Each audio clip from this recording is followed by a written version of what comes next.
We're I, not. I We're posted it. not. I posted it on the Discord. Yeah, but we're not Place streaming that live everybody right now. looks. Ian posted it on his Instagram. Oh, we're streaming live right now. Wait, I'm gonna go pre-cat class opening. Except it's not paint night with Aaron. This is all wrong. Wow, you guys are you guys are fucking professional. Jesus Christ! Let me tell you something, Ian. Oh, please do tell me. Hold on. Let me tell you something, Ian. All right. Yes. Wow. I'm Aaron. Hey, Aaron. Yeah, we're up now, man. Hey, there we go. Nothing like being professionals. Yeah. Yes. Love of my life. Your Instagram handle is wrong. Is it? Yeah. Well, it is what it is. It's Art of Lovejoy, not Lovejoy Art. Really? Really? Way to make a first impression. I was at least you got my shit right. Yeah, I'm just making sure nobody goes to my Instagram. I'm doing a pretty good job of it already. You're a pro. Yeah. Wow. It is what it is. Okay. Do you have a laser engraved desk or something? Like, how did you get the cool desk? It's called a sticker, man. It's just a sticker. There's the edge. That's pretty rad. You can see it. Just got a vinyl clear sticker. Sticks on things. Yeah, that's how fucking stickers work. That's pretty awesome. Thanks. So I could totally change that, but I'd have to open Photoshop and do all kinds of stuff. That doesn't sound like much fun. So I'm just gonna leave it. Who cares? People might know where to find me. They might not. It doesn't matter. Hopefully. The ultimate in marketing, right here. Definitely. So to be fair, Ian, like I said right before we went on, and we didn't have audio. Okay. I woke up this morning. I was like, I am gonna make the HUD for us. We'll be set, good to go. Come out here, turn my computer on. It doesn't even get past the little spirally thing to go anywhere. Okay. It just stays right there, and I'm like, oh, that's not good. And I just updated last night, so that was like, I'm like, okay, this is bad. So I click out of it, even though it says never click out of that, because you're updating. And then it was like the next 3 hours of just turning my computer on and off, and then unplugging everything off my computer, and then slowly turning things back on. It finally came back on, so I'm super excited. Really? But then I was a little discombobulated and put my wrong Instagram address, which we all know to be just something. Yada, yada, yada. Yada, yada, yada, yada. Which is what that's okay. This is my first stream, so I'm looking at the camera here, but then you're in my monitor over here. Yeah, it's kind of weird. I'm like, I'm actually looking at you, and it's pretty cool. And we're wearing the same shirt, so we're total idiots. Gosh darn it! Wait, are y'all really? I think good merch, man. All right, the Iron Test way, man. Another loyal cult follower. Thank you.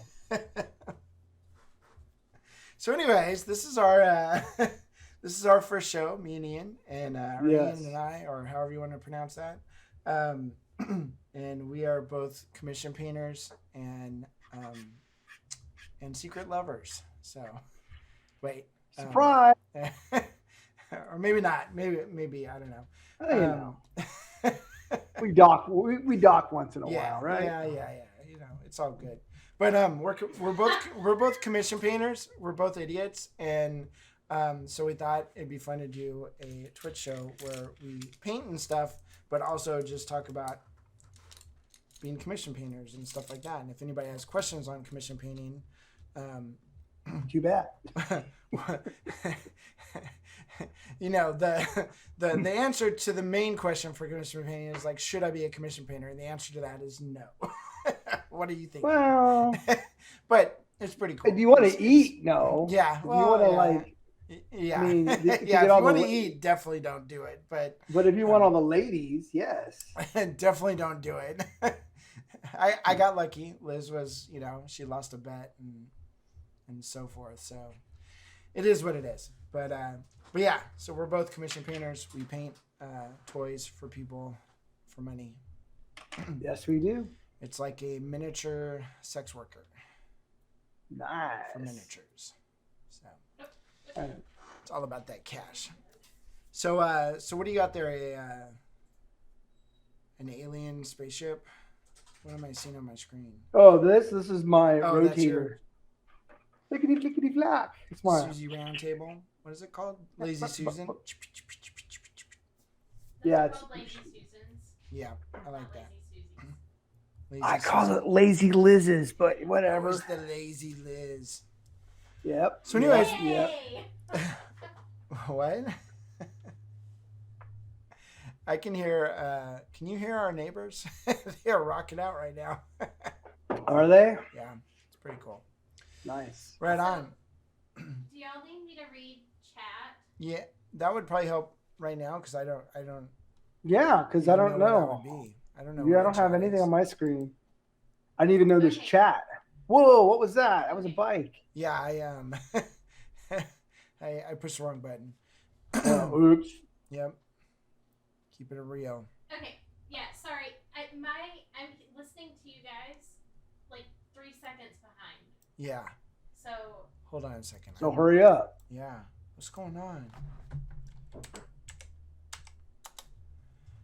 It's funny, every time I type in Twitch, it's just to Liz's channel. it's because I'm important. And now, All right. how is Miniature Monthly not a thing? I don't understand. Oh, maybe It that's is. it. It's all one word. That's the problem. Yes. There we go. See, I got a miniature of my logo. Sweet. Oh, Aaron has one of those too. How'd you do Yeah. that? Wait a What? second. That? How come you got all the cool stuff? So you got stickers. I invest in my business. That's weird. I mean, you got cool Monument hobby hats That's true. and more paint than anybody I've ever met in my entire Yeah, life. And that's I thought probably I was a paint the other slut. thing. So here's what I've got for my business. So you've got what the heck are these things? You sent us a whole bunch of stuff. Oh, those are called business cards? This is like a metal, like you could kill somebody with this. Yeah, that's right. But super cool. So you sent us that. Thank you. You sent us Thank you. these things. Glow in the dark stickers. or something like that. They're stickers. Sticker. These ones are actually super sick. Yeah, the artist is awesome. So you did this, and then you had a miniature made of that. Right. I How'd had you an pull artist. that off? I had someone just render and 3D scan it and then build it and then create a miniature. It was a part of a Kickstarter. So I got a little bit of money for it, but part of the deal was they would send me the STL file and I have a miniature of my miniature. Oh, that's pretty cool. So you kind of did a collaboration. So yeah, so here's a Kinda. really big version of that, and then Are you gonna put that on your car? I am, but Liz Can't won't let me. wait. She's like, Oh, that's the clear one that you didn't know what was on my laser etched on my desk. That will laser etch oh, on is your that desk. the clear one? Yeah, just go ahead and put it on your desk now. That way That's people right. know when you paint who you represent. And then you also sent us this thing, Yeah, Icons of the Realms. yeah. I did the green one. You did the My green face one? is in there. Yeah, if you open it up, my face is in there to prove Oh, it. your face is in here. I You know- got to open it like a book. You know what a book is? You got to open up No, like I the don't lid. know what a book- Never actually seen them like. Oh, like this. He doesn't know. This Yeah, type of book. yeah. It's It's a all good. People broken, are, man. What's up with that? Is this one's you? No. yep. It's the Oh top- yeah. You're looking No, at- I'm Catherine. You're keeping it gangster right there. Oh hell There's yeah, Steve man. Smith, Yes. Catherine. I don't know who Catherine is, but that doesn't mean She's, anything. 'cause I don't know Crystal who Crystal Brush Labyrinth, I think is her name. I'm probably mangling it. She's Oh, amazing. they're already She's really good. painted. Wow. Yeah. So you wait, painted wait to every look at the single one? box. You painted every single one of these. No, They I must just have made painted the- millions of them. No, the only children in China painted all three of them. Oh. Okay. But I did the under master, your direction, the green you had the one. whip. You were like cracking the whip, right? Like you're like, Well, no. there's like 200 children in a row, and each one has one color that they place. They They just do move one the model one down the thing. row. That's pretty cool. But they took your paint job and copied it to some extent. Correct. Yeah. Well, That's yeah, pretty cool. yeah. And they did that with Ollie. So I take it that's Steve's. I know Correct. I've seen that one. And then this Yeah. is Catherine's. Yes. Very cool. I like them. Those are freaking awesome. For your next Dungeons and Dragons game. Yeah. I don't know what that is either, but That's all right. You're too busy being my hero. yeah. So I always tell everybody. This is my I got into commission painting because I used to see Aaron's work. That was what 1872. Yeah, way back in the day. 1873. So this is my one claim to fame right here. The hired That's awesome. the henchmen and hirelings from Reaper, and I think the best part about this one is here's all the paint jobs. So we did the box art, but here's the coolest thing is Liz Hunt is on the box. Oh shoot! So That's awesome. That was That's me. yep. Which one did Liz do? We painted them together basically. So it's combo, full on combo. So you both like are on Yeah, either side you of the can't really mini, say just like, kind oh, of going at it. Yeah, she painted this and I painted that. It was more like I don't know. What was Tandem that? painting. Tandem painting. Yes, that is what it And- is. A menage a paint. Yeah. So cool. So what are you working on, Ian? I am working on A wet palette. That's what it is. this guy, this thing. Okay, so that guy's a monster. Yeah. Very cool. So it's got a little tummy troubles, so we gotta paint the tummy, and then it's got a little tummy cover with people coming out. That's messed up. Very cool. Okay, so What about you? What are you working on? I can't talk about anything I'm working on. This is like going to be the worst show ever. Like, so that's the other reason for my discombobulation right now. We are so friggin' busy right now, and That's good though. it's very good, but it's like none of it's actually happening. Like, have you ever done something for like 5 days in a row, 24 hours a day, and you can't talk about any of it, and you're just like, wow, that's wild. I've had stuff like that for months. Yeah, that's pretty much my life right now. But we do have I got a Sisters of Battle commission that we're working on, and that's super cool. Alex, rad. Nice. That's super rad. That's just the stomach parts I'm gonna have to Right. separate. So a little contents, a little people pooper right there, a little butt, Good. Digging So in. yeah, here's the wet palette. So just start throwing colors down. Gotcha. So when you're commission painting, do you use airbrush, paintbrush? Yeah, Well, everything. Obviously, you probably use a paintbrush. You ever wear a tunic while painting? Sometimes nothing. Sometimes an apron. Once in a while a kilt. Whatever it takes to get the job done. I've painted many times in the summer in San Diego in my underwear. Just it's friggin' hot as anything during the summer, and that's how it You goes. gotta do what you gotta do, man. Yeah. You gotta make them Benjamins. So are those the new signature series colors? Yeah, I this don't have any is of those cool ones. I think this is one of Vince's. Uh-huh. Yeah, one of Vince's. I like his range better, but there's one or two on Ninjons, which is like kind of. So I got them both. Right. I mean, I think it's a really good product Are they line. different? Did they do different? Those are unique colors, right? Correct. Okay. They're different from the rest of the line. And what else I got? I'm just gonna start laying them all out. Here's another dark ivory. I think this is from Ninjon. Um,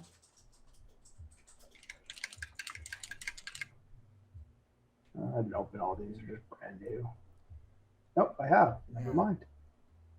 Yeah, I tried to make a video on their paints and just open them real quick. I did, like, they sent me the entire line and I did all of them, I'm like, oh, I got this. This is cool. This is the best way to open them. And then I tried doing the video. I had one pot left, and I totally epic failed on it. The stupid thing wouldn't come off, and I was like, you've got to be kidding me. Yeah, it happens. I had one try, and I totally failed. And I'm like, you know what? It normally works. I mean, What about you? Will you use a wet palette a lot, or like? Yeah. You know, that was kind of new because I was a dry palette guy for a long time. yeah, so was I. I actually used the back of a Dreadnought. When Games Workshop switched their they used to, the Dreadnoughts just had a square. They had a square base when I first started, and then they switched to a round base, and then they switched to like this one that had like it was sculpted, So on the Yeah. underside of it, it actually had 4 little containers, and I was like, oh, that'd be perfect as a palette. So I used that for years, and it actually built. I found it when we were moving last time, Liz. I actually found it. I need to grab that thing because it's literally like an inch of paint thick, like on the bottom of this base. It was a horrible idea in the long run, but that's what I used to use. I have this water cup that I've had. I can't really, obviously it's full of water. You can't Right. burn it, but I've had. I mean, look at all this. This is like everything I've painted for That the stuff, last 20 that's years. all like fungus and stuff. Fungus, boogers, fecal matter. Whatever it takes to make the job happen. Yeah. I'm all about that. So it's funny when I first started doing the wet palette thing, like, this was like back at the turn of the century, literally. Sure. 2000s. And that turn of the century. And, I was, looking at all my favorite famous painters from Europe and France and everything, and they're all using wet palettes. And I'm like, what are they using? What's that paper? So I figured it was wax paper because wax paper would keep the water out or something, So I was using wax paper. And you know what happens to wax paper after you paint for 2 or 3 hours? Gets waxy. Yeah, the wax gets in your paint, and then it dries in your paint job, kind of bumpy, like, which is not good at all. And, Well, it's texture. You just yeah, have it was the kind of texture I wanted. That's a super cool color. This is a great color. That This is a really that great reminds me color. a lot of their pale green. I don't know. Do you have their normal pale green? It's their bright pale green. Oh, this that one? is bright pale green. Okay, I thought you were still looking at the Edge. signature ones. That's like one of the, I think, my favorite color out of the whole. Well, no, it's not my favorite color out of the whole range, but it's one of my favorite colors. Yeah, jade's super good. Yeah. That's a good color, man. I'm just gonna mess around with skin for a while and chit chat with you and Sweet. do that. I'm just kind of putting some pale. Here's another signature color from Ninjon. It's his magenta one. Okay. I want to see that one. Yeah, let's see what it looks like. Yeah, apparently they have some. They got another signature series coming out pretty soon from somebody. I was watching Jason's Twitch show, and he was kind of alluding to it. They're German painters. I'm guessing maybe like Ben Comets or something, but who knows? I mean, there's lots of Makes sense. German painters, so. Yeah.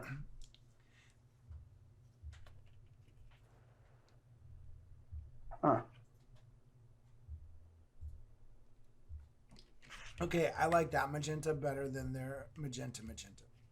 So Really? if there was one color in the line that I didn't like as very much, it's their regular magenta because it's not. It's like a light magenta. It's magenta light. Yeah. It's like fleshy, fatty magenta. Check Yeah, this yeah, one out. yeah.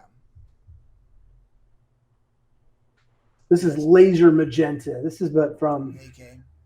AK, man, secret weapon for all miniature painters. So Can't be yeah. letting- So I'm big right now on the monument paints and the AK paints. Yeah, I kind It of doesn't switch mean over them I haven't too. thrown away my other ones, but right now I'm like, so I got this color called Cork from AK.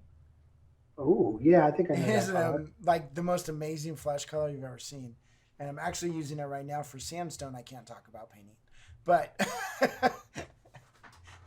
but if we were to talk about it, I can say sandstone. I can say that. That's not IP or anything. Sorry, I have to. Using his teeth to open that? Yeah. Oh, Not now he's got a anymore. knife. That But I is was not using my a knife, teeth, that's yeah. like a machete. The machete. It's a little machete. It's a knife. Apparently, I need to gag Aaron. Gag him. What is that? According What? to Is it gag as in like stuff coming down his throat gag or like keep him from talking gag? Like a gag order. Yeah, I got to be clear good here. question, Dodge. Which do you mean?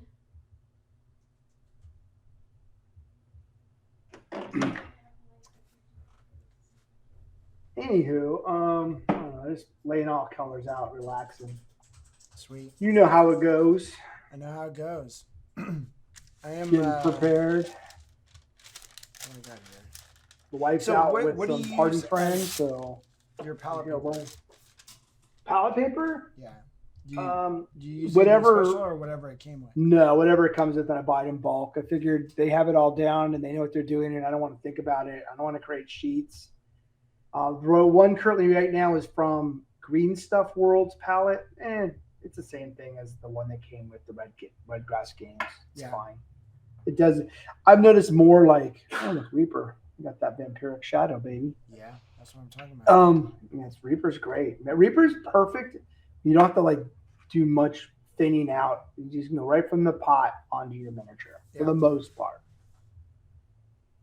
But I think a lot of people like when they want to get into commission painting or they want to like get into it, you really do have to get involved with a lot of products. You may perform better with Reaper than you will with Monument, or vice versa, or any Yeah. of the other products. It all comes down to time, really. I mean, because believe me, if you're not painting fast enough, or you're having to repaint stuff constantly, like that is like, believe it or not, the customer doesn't pay you a second time if you have to repaint the model.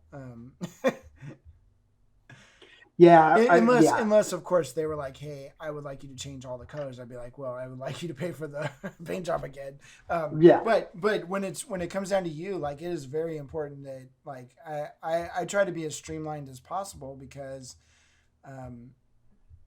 inevitably there are the days where it just takes longer than you thought it would. Like, you're like, this is you quote a hero paint job or something, you're like, it's a 5-hour paint job, and if it takes 7 or 10, it takes 7 or 10. You can't, I've always been of the like, I don't go back to my customers and be like, well, it took way longer to paint, so I'm going to charge you more. Right, Like, right. I'm re-quoting you now, So, and I appreciate when people don't do that to me as well. So, like, I just bought a bunch of 3D resin. Could you imagine it gets here and Amazon's like, yeah, that's actually $52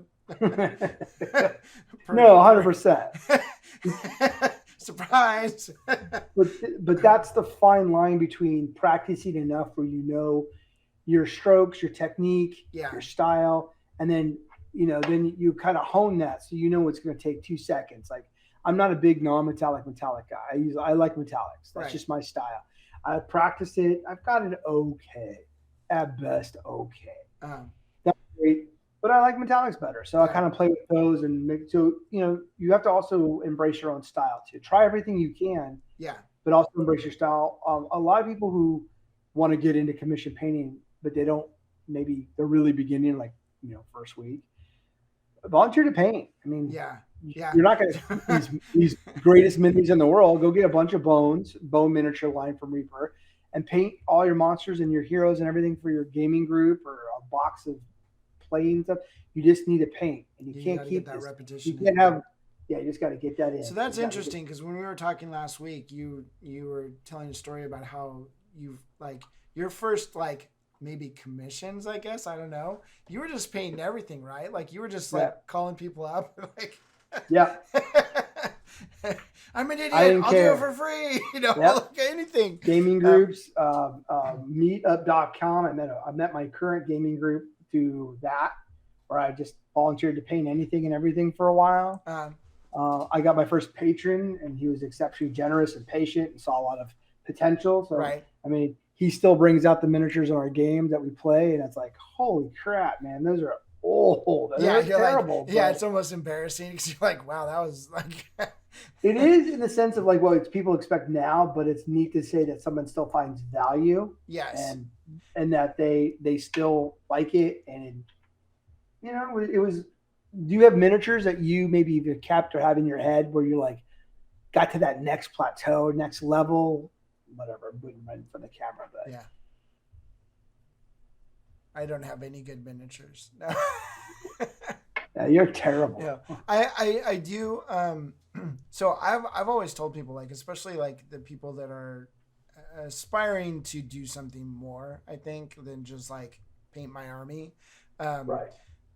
I always tell them, because I see a lot of people, like, you know, they simple green their models all the time, and they're repainting the same models over and over again. I'm like, no, just leave them, move on to something else, you know? Right. Because you can always come back and evaluate your work a year down the line or whatever. And I think that's really amazing, because you get to see, like, okay, I have progressed, or I'm regressing, which could happen True. too, you know, which kind of sucks. But it's one of those things where it kind of gives you a history of your painting. And I think that's important too. Also, it is kind of fun to look back and you're like, I think the best thing is looking back. Like you said, you're marginal with N&M. You know, imagine like really working on it for a couple years and then looking back at your N&M from 2 years ago and what you were having problems with, and now knowing how to fix it. It doesn't mean you're gonna fix it. Like, I look back at some of my old models and I'm like, I remember struggling for so long. Like, how do I get this face to look right? Or how do I do the hair or whatever? It just never comes out right. And then 2 or 3 years down the line, you're like, I know exactly why the hair didn't look right, you know, like, and that's a good thing. That means that you've moved ahead, you're getting better, and you're also recognizing what you do. Because, you know, my first 10 years painting, it was by the seat of my pants. I had probably 5 or 6 Golden Demons at that point, so, you know, some pretty good awards, and it was pretty successful. Had no clue how I was painting. Like, if you asked me to repaint one of those Golden Demon entries, I could not have done it, because I don't know. I don't know how I did it in the first place. You know, like, I just painted until I got lucky, and it looked, you know, halfway decent. But if I had chipped the paint, or, you know, heaven forbid it got scratched or something, it's done. I don't know how to fix it, and I don't know how to paint it again. You know. Right. You got kind of like that Hail Mary for. It just kind of goes to show you like the natural skill set someone does have, and that does come into play when talent, skill, technicality, all that is a mix. Yeah. And it could be intimidating for some people. Yeah. You know, putting it all together is hard. And then also, I think as a miniature painter, I learned very early on to just treat it as a business. So, you know, it's like any old job. I can love it one day, I can hate it another day. But I love it most of the days, you know? And so, but if I look at it that way, it's a little less harsh because, like, have you ever got, like, okay, so when I did I was the idiot who painted the 17 sets of Zombicide, when the very first Kickstarter for Cool Mini or Not, they were like, we're going to do a painted set, Aaron, you're going to do it. I'm like, all right, let's do it. Whoa, lucky you. Yeah, cool. It took me 8 months to paint those 17 sets. And there were days I woke up and I just wanted to cry. Like, I did not want to paint anymore. Like, I was just like, how many were in the sets? There's almost 2,000 models total. So right. But I mean, like, there was like the mall, and then there was like the original set, like yeah, the mall it was like set, 70 in the original set, and then they had stretch goals, which turned it into like 150 models. Like, it was ridiculous, and so yeah, it was not fun, not a fun experience really. I mean, it was a cool experience in the end, but yeah, that was a tough one. But I learned really quick that it was a job. You know, and I treated it like a job. So when I didn't want to wake up in the morning, it was like, well, I would have to get up anyways, you know. I'm working back at the t-shirt shop again, I got to go to work. You know, it just is what it is. And what I found was, like, even in that project, you know, like, painting all those zombies, like, I still love painting zombies. You know, like, you forget the damage that it did, you know, after time. Yeah, I can see that. But I'm basically making this color that I already have. Jesus that's awesome. That's actually like a good quality to have. Like, I've mentioned sandstone before, and Pretty That's not an damn easy close. color to mix. No, Straight pretty up, fucking- it's like a weird yeah. fleshy color. And, Yeah. and in the end, I used more orange than anything else. I actually used the burnt orange from Monument, and Okay. and oddly enough, Sunny Skin Tone from Vallejo Model Colors are Hmm. my two key colors. Because Sunny Skin Tone has a very it's the Donald Trump color. It's like orange skin. It's like if you like, I remember getting Sunny Skin Tone because someone said, "Oh, you got to get this color," and I got it and I put it on the palette. I'm like, it's freaking orange, like that's not skin colored. Like you don't Right. actually paint a model Sunny Skin Tone. You highlight the model with Sunny Skin Tone, and then it's perfect. But if you want to keep like an orange, like a creamy orange, put Sunny Skin Tone in it because it's perfect. It's already like got that orangey, but it's like a really desaturated color that's very vibrant at the same time. Like that's hard to explain, but like a lot of colors on your palette right now are actually very saturated, desaturated colors. Yeah, I want to be like living dead flesh, so Yeah, it's got to yeah. be cold, but just enough warmth where it's not undead. But then I can bring it out with washes and other things. I'm trying to show the palette at the same time as the model, so bear with me. I'm just waiting for you to put your hand in the palette, like because that's what I. Oh, that happened now. I'm a professional. You're a professional. Well, that's good. We have a question. We got a question. Yes. Dodge said, I would love to hear how he goes about painting those. He needs the Critical Role minis specifically for their setup and cameras. Or if he Critical paints- Role. Who paints for Critical Oh Role? my gosh. Some Or asshole. if he paints Yeah. them like any other painting commission. He does the lowest quality possible. He's like, you guys go. Critical Role. All right. So the question once again, so I can really hear it and hone in on exactly what they're asking. Once again, please. Oh, what's the question again, Liz?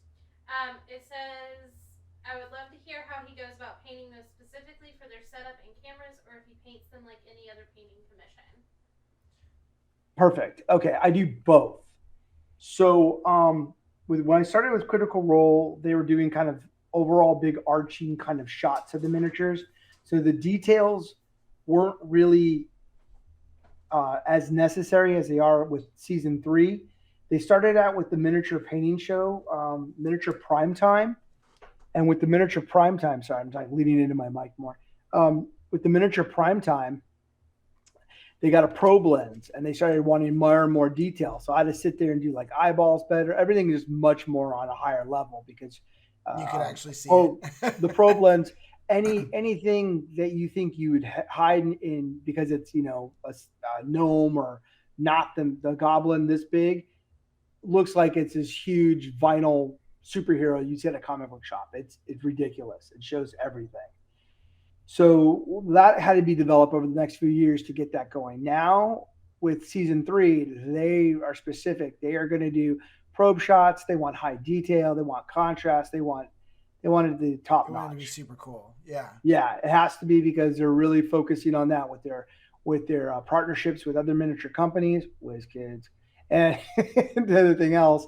So I'll get the file and then I usually have all that stuff. I hope that answers the question. Yeah, I think that's really cool. Yeah, I mean it's kind of like army painting because at army painting you paint everything to look good from an arm's length away, basically. Correct. And also you don't have time to do all that stuff, like that was when I first started doing commission painting. I only painted vehicles because I couldn't paint a single fig fast at all. Like, I went from doing Golden Demon paint jobs. I'd do like 2 a year. So we're talking hundreds of hours per miniature. Hundreds of hours. Yeah. Yes. To, I lost my job. I need to start, making money off painting miniatures. I need to paint a figure in an hour. So how do you go from 100 hours to an hour? I've had the opposite. I'll tell you. I just ground. Yeah, you don't. Sorry. So but what I found was with the airbrush, I could airbrush vehicles and stuff, and like I was skimping. I wasn't doing nearly as much as I would do on a competition piece for sure, but I could make it look pretty decent, because the model was bigger. I could use my airbrush. I had some tricks, and so, and that was right about the time that Apocalypse became a thing in Games Workshop. So that was where you could play with all your models. Like there was no point limits. There was I remember yeah. that. It was the So it was biggest just, table like, you could possibly make, bring right? everything you had, Right. And so what happened is that was right when I started painting for a living, basically. Or actually, I wasn't even supposed to be painting for a living. I was just doing it in between jobs, and it just blew up really quick, mainly because of Apocalypse. Because instead of buying one Land Raider, my friends were buying 10, and they're like, "We need you to paint 10 Land Raiders," and then after that, 10 Rhinos, and I'm not going to do a super heavy battle tank. I'm going to do 6 of them, and so like that, I had work for days with that. And the good news on Apocalypse players is you don't go into Apocalypse poor. Let's put it that way. Like if Right. you're playing Apocalypse, you got money.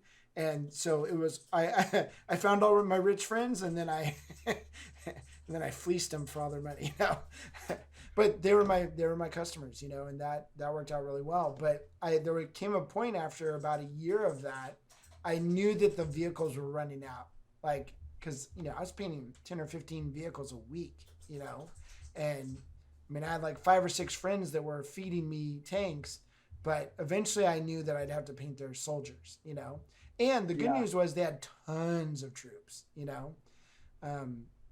So yeah, I had to teach myself to paint faster. So again, kind of going back to that practicing thing where you just started painting for D&D groups and just like whoever would let you paint their models.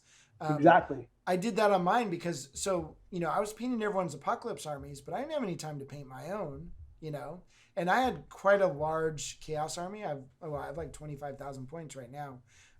So I had a lot of points of Chaos. And so what I started doing was just going, okay, I've got 5 Terminators. I have 3 hours. Go. And That's crazy. And so that was like, it was crazy. And that, let me tell you, they don't look pretty, but I did it. And it started teaching me how to paint a model faster. I think the hardest part was like when I first started, I would get focused on maybe, I don't know why, I like saving the best for last. So like I would paint the bottom of the figure first and work my way up. And what would happen was, if it was let's say a 1 hour Space Marine, I'd paint the crap out of the bottom of the figure. Like, or maybe not the crap out of it, but I'd paint it nicer than it should have been. And then I would look at the clock and I'd have 15 minutes left to finish the entire upper torso, head, weapons, backpack, everything. And it was like, crap, I got 15 minutes. This is not going to work, So I started learning to paint the entire figure as one figure. Like, I would get a base coat on the whole figure. And like, if this was your army and you had 500 of this guy, which would be insane, I would try to put a base coat on the whole figure at once. Or in one shot. And then from there, I can start making my decisions like, okay, how much time do I have left in this paint job?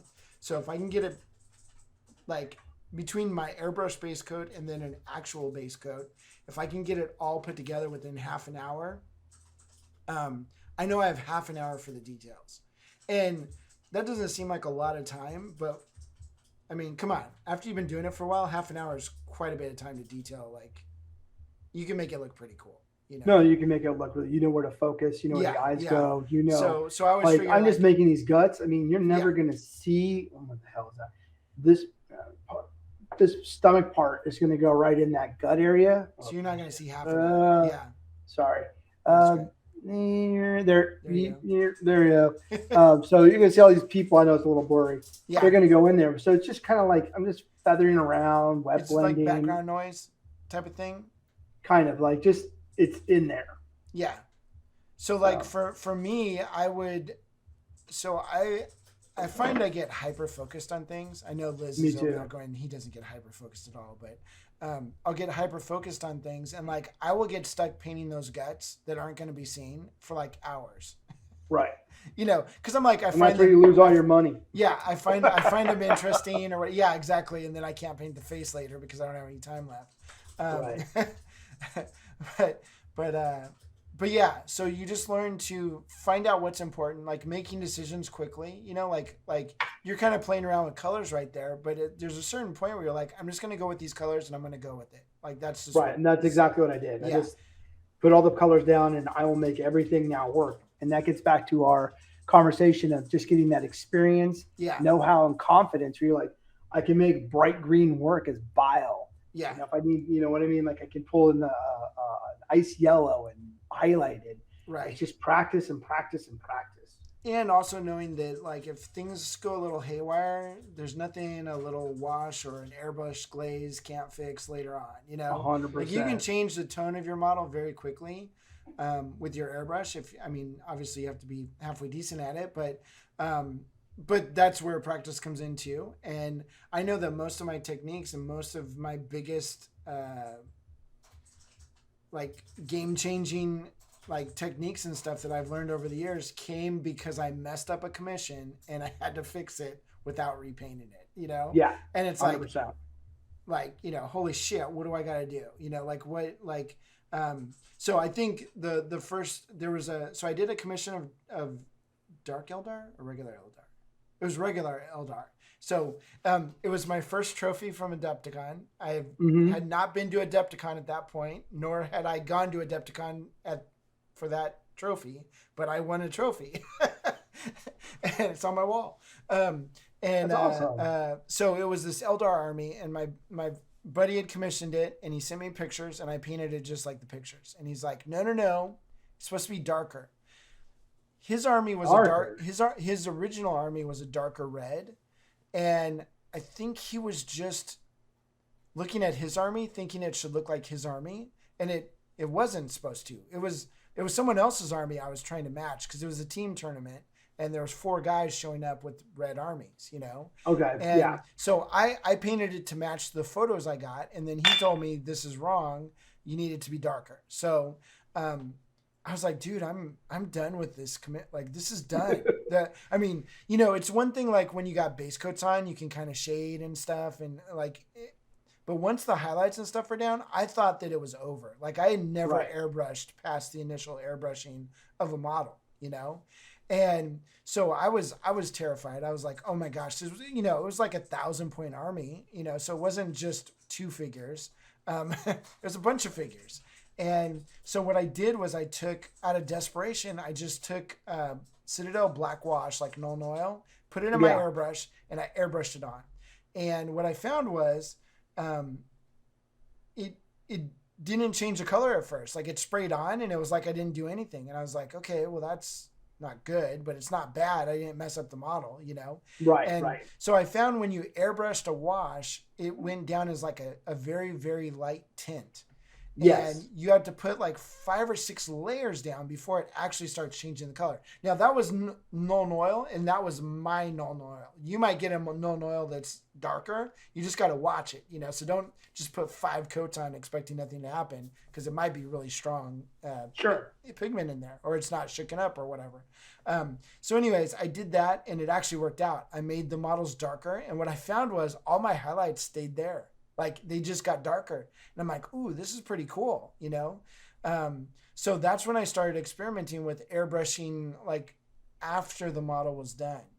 And I mean, it's funny, I did it for that commission, and then I kind of just forgot about it after that. But then like a couple years later, I was like, oh, you know what? I should try that again. But you see guys like Angel Giraldez, Sergio Calvo, like actually a lot of people now airbrush way later into the painting process, putting in shadows and tinting colors and stuff like that. And so there's lots of different ways of doing that. And so that was just one thing that came out of like desperation of a job trying not to lose my shirt, financially.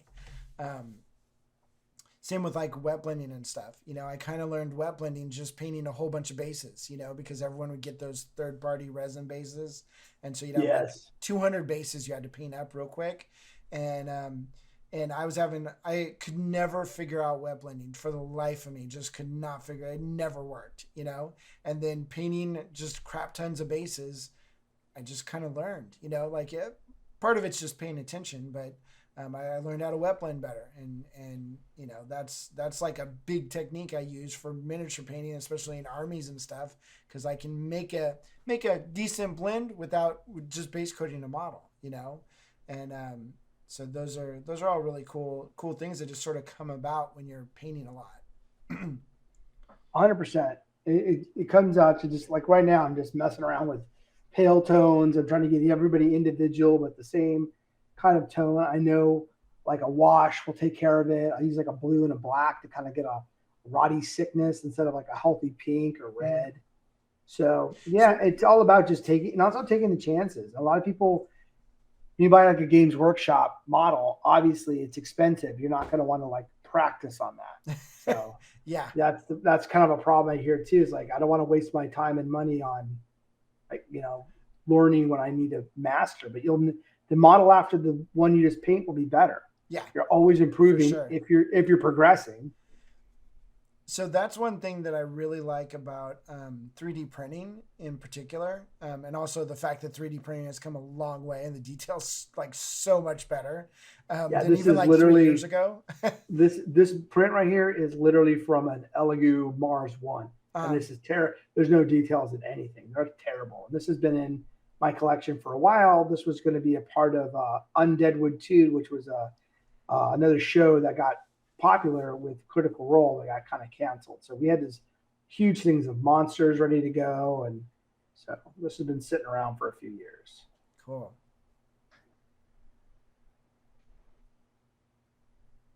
But yeah, the cool thing with the 3D printers is you can print multiples out. So the fear of wrecking that one perfect model kind of goes away. I mean, take for instance, you get a Forge World Primarch model, which, I mean, those things start at over $100 just for a single 32 millimeter figure. And granted, they're fantastic. They're super cool models. But like, imagine you just buy that and you're like, all right, I'm going to learn non-metallic metal. Yeah. Maybe not. First time. I'm pretty brave. So it's kind of funny, like over the years, like for teaching, we got Adepticon coming up and I'll be teaching classes there. I have always used Reaper Bones. And this is not a put down of Reaper Bones. I mean, they're great for what they are for, but no one is afraid to ruin a Reaper's Bones figure because it's just the cost of it is so low. It doesn't matter. Right. Cost of entry. I found that they take paint really well. Like I prime them and everything. I don't go into the class like, hey, here's a bare, plastic model. Go for it. But I found that they take paint really well and they're great for classes because I've never had a student not try on a Reaper Bones. With Reaper Bones for me, it was a good scrub in warm water and a heavy duty like Dawn degreaser, and then anything sticks to them. And I also noticed if you don't thin your paint, we're not gonna name this name because it's unholy in our world, but the AP primers stick to them better than like almost anything else for some reason. I think it's the whatever the secret ingredient. The secret sauce in it. This works better, and that's the other thing. So like in commission painting, I found that you ever have problems where like you prime a model and then you don't get to it for like 2 weeks, so it's had 2 weeks to really really cure really well, and then it just doesn't accept paint.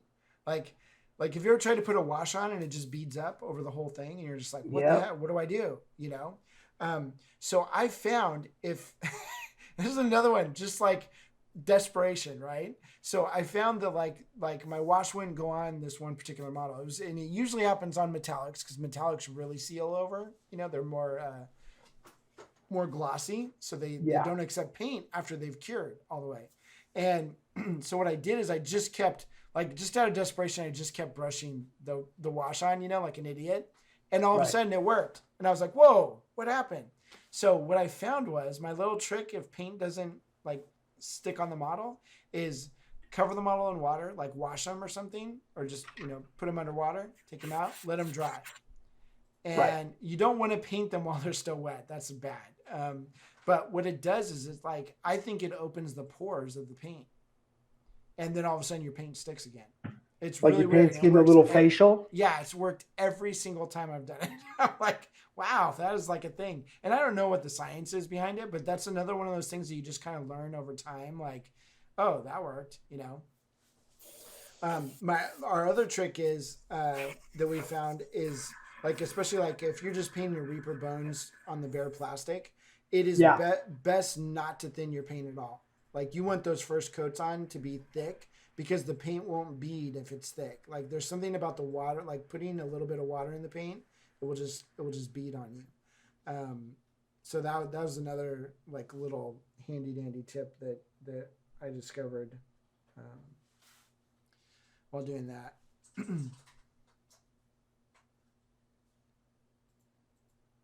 So what got you into miniature painting? Bad marriage. Was it like a hobby to get? Was it a hobby to get away from it, or That sounds really bad. it does? So growing up, my dad would make little, World War II tanks, and we had like I remember building a King Tiger tank. We would build like B-52 bombers, like like little model planes and stuff. Sure. And we'd go down to this place called the Command Post in San Diego, and it was just super freaking cool. And there was little dioramas there. Like they had professional dioramas in their display cases there. Or at least to a 7-year-old. Like, I don't know. It could have been horrible. But it was just the coolest thing I'd ever seen. So I started playing with little army men and building models with my dad. And I got into like the little Airfix 1/72 scale miniatures. And that was super fun.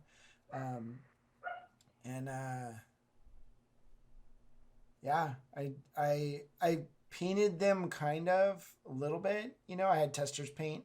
I discovered that because they were bendy, the soft plastic, you could paint it with Testors paint, and then if you bent them just right, it would pop all the paint off, and it was like a little mold of the model. I thought that was really cool. Except then all that work you did painting it was it is a good way to clean models, I guess. but it's all also live and learn stuff. Isn't it? It's just all live and learn stuff. Yeah, Testors was super stinky, because it was enamel paint, and so later on, I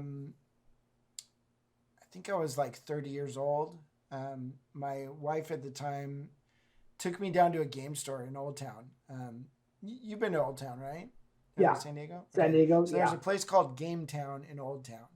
And so we walk in there and they've just got games. And I'm like, wow, this is like nerd central, And, I thought you bought games at Walmart or something, And they had every game you could think of. They had comic books. They had all kinds of stuff. And I'm walking around the store and none of it really interested me because I wasn't really into board games or anything at the time. And I walked around a corner and there was a Warhammer Fantasy army, like an orc army, just sprawled out on a table. Clearly somebody was in the midst of painting it, but they weren't there. So there's nobody asked questions or anything, but I was just like, holy so crap. it got stolen. Okay. Yeah. So I shoved as many of those models into my pockets as I could. So I was like, holy crap, this is the coolest thing I've ever seen. I totally want to do this. And then we left and I forgot about it. And then we were at the movies like maybe 6 months later, and there was a Wizards of the Coast store. Remember when they had those? Wizard of the Coast stores? Yeah, Jesus, they had a man. full-on store. That might have been before you were born. I don't know. I don't know, man. I'm only 116. Yeah. So I went into the Wizards of the Coast store because I could see they had computers in the back, and I was like big time into it. Like I had Super NES and Sega Dreamcast and like all of the newest systems and stuff. So I went back there to check it out, and as I'm walking back, they had these little models on the shelf, But instead of being the fantasy versions, they were like Space Marines and Imperial Guard and stuff. And I was like, holy crap, this is that same game. And I had talked to the guy at the store, he told me it was a game and all this stuff and that you build things and paint them. So I was like, wow, that's that same game. I'm going to check it out. So I went back to Old Town, went into the store and picked up a 3rd edition Space Marines against Dark Eldar like box set. And that's how I started. Pretty cool, man. So it was pretty rad. So I think it was just some of like my childhood. They always say as you get older, you become more of a kid. So That what they This is say. this is my way of doing it. But yeah, and then San Diego had a really, really good, strong gaming community, but also hobby community. And while nobody was doing anything display level, really, they were doing some pretty amazing armies and doing conversions and all that stuff. And so that really, really, because I was horrible at the game. Like I can't roll dice. Like ask Liz, ask anybody. I rolled so badly. So I knew that I couldn't win, with my dice rolling. So it was going to be, I had to win with painting. All right. Well, yeah, I'm a terrible gamer too. Yeah. So, I mean, for But me. I also found that I really enjoyed the painting part of it. Like I really just like sort of disappearing into the paint job and listening to music, movies and stuff like that while I'm painting. And Yeah, 100%. I get that a lot too. So how did you start? I saw the Reaper website and I started loving this. The miniatures being painted there, and every single one I really liked had your name on it. I said, "This guy can do No, it." I haven't painted any Reaper figs. Dude, I remember your name on Reaper figs. I've done a few. I will, yeah, not a lot though. That's No, pretty it cool. was a few, yeah. So, and then, I started, and then from there, I was just like, I got lost in it. And, Yeah, I worked graveyard, so when my job was done, it was IT. So when your jobs are done, you're just monitoring shit for 4 or 5, 6 hours a night. I would paint at my desk. oh, that's Just look cool. up at the Yeah. system, and then I was working at Hot Topic. They don't give a shit what you do as long as the job is done. Right. So I learned how to paint, and then when people got there like at 5 in the morning, I put everything away like 10 minutes before people started walking in. So I didn't Yeah, get so any it didn't look bullshit. like a total battlefield. Yeah, yeah. Are you like me? Does the mess just sort of like sprawl? Like Oh, it will yeah. start with like, okay, so I've got 3 pots of paint out that I'm going to be working on this thing, and Yep. then all of a sudden there's 90 pots of paint all over the table. I've got Yep. 3 other projects that I'm not even working on somehow end up on the table too. And, Yep. Yeah, 100%. That's exactly how it goes. If it's I not think a it's a complete great- mess, then it's not worth it. I think it's just a creative mind. It's like, oh, I need this color. Oh man, this is calling for this, and you're not. Let me put a dab on my palette, and let me go Yeah. ahead and make sure it's cleaned up and picked up. I pick up like once a week. Right.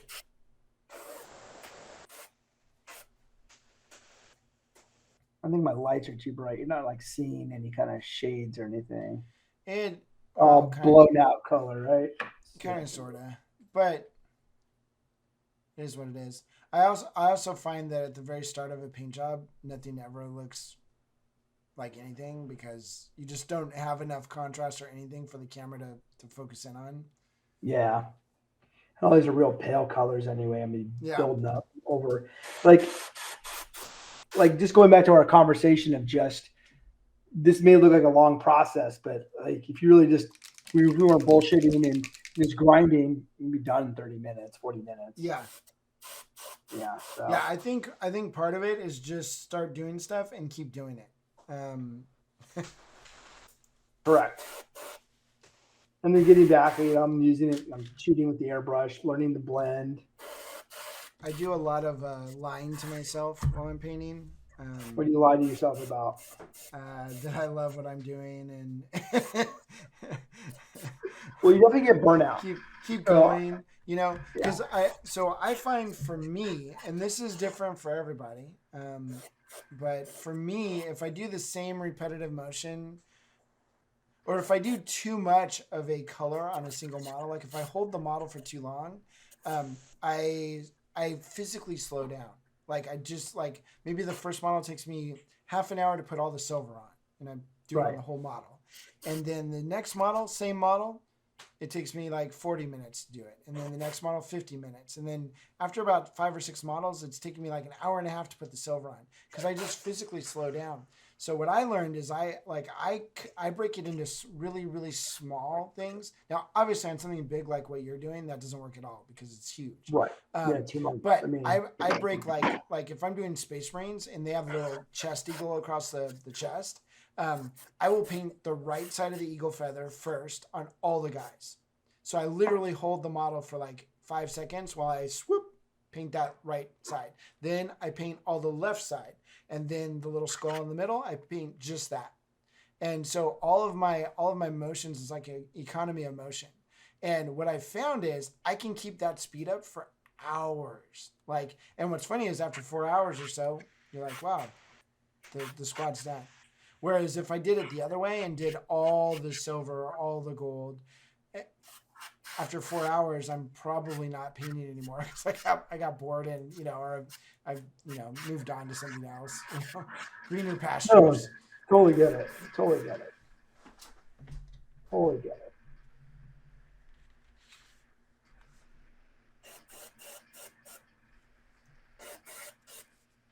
You have extra paint, you kind of paint other things that come along, or Yeah. things that you can. That's the one thing I really like about the wet palette is it keeps my paint like working just long enough to where usually I can use all the paint that I put on my palette, especially in an army situation. Right. Display figures, I throw away a crap ton of paint. I never use very much. I just have these blobs of paint, but like, I mean, we would go through like bottles of black like they were water. Like, and it's funny, I don't feel like I paint with that much black, but you do. Yeah. No, you do. You really, more than you think you would. More than you think you would. I got let me go grab my water bottle. I'll be right back. Hold down the fort. You got it. I'm holding it down. So this guy's another monster we were going to have on Undead Wood. And there's big, bad, kind of weird monsters, encounters. Rock and roll. Alright. While you're doing that, I am going to switch over. Paint this base. Oh, Most base. amazing base you've ever seen. How low can you go? Pretty low. Don't tempt me. I also really half-ass all my cleaning, so I don't do a very good job cleaning. That's okay. Kid's still alive. That's all that matters. So, what do you use for cleaner? I heard you have a secret formula, For airbrushing, airbrush cleaner. yeah, I just I use the same thing for cleaning, for thinning, everything. It's just isopropyl alcohol and distilled water. I use that isopropyl alcohol and acetone, like industrial acetone, Okay. and then cut that with hydrochloric acid. Okay. Cleans everything. Wow. Actually, I no. bet. There's I a was thing gonna from say. and my face. And like all the little silicone parts in your airbrush are just gone after the first. Yeah, well, that's why you buy replacement parts. Yeah, that's it. You only need to use it once, right? Man, it's like a race car. I'm gonna burn those tires out. I'm not saving them for like driving Miss Daisy around. Yeah, we don't need none of that. There's some stuff by Createx that I was looking over at. It's called Restore. And you pour it in your airbrush and like you give it a quick blast in like an airbrush holder, like a vapor cup or a cleaner cup, Right. because you're not really supposed to breathe it. And you let it sit overnight. It eats all paint, all of it. It's so freaking toxic. But man, it makes your airbrush brand new. So I'll pour that and acetone in a you're not supposed to do this, by the way. Kids. Yeah, I was gonna say in a ultrasonic cleaner. how to nullify your warranty in 3, 2, 1.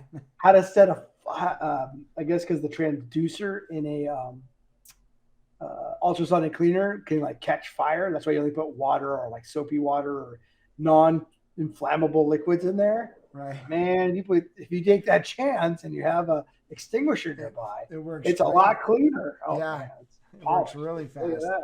that. Yeah, so yeah, there's a lot of things like when I do teach my airbrushing classes, I'm like, all right, nobody tell Ken from Badger that I'm telling you this because he will Oh yeah. skin me alive. But there's certain things, they just work faster. Yeah, and you Like it need to just like works change that better. cup out. Yeah, There is a downside to it. Maybe your tool wears out a little bit quicker, but if it's clean all the time and you're airbrushing, I think that's almost a good trade off. and what I do with my tool is my business. Yeah. Tool time. And then between using it, what I'll do is I'll throw in any form of like acrylic paint thinner, like or Flowmead, and I'll blast it a couple times.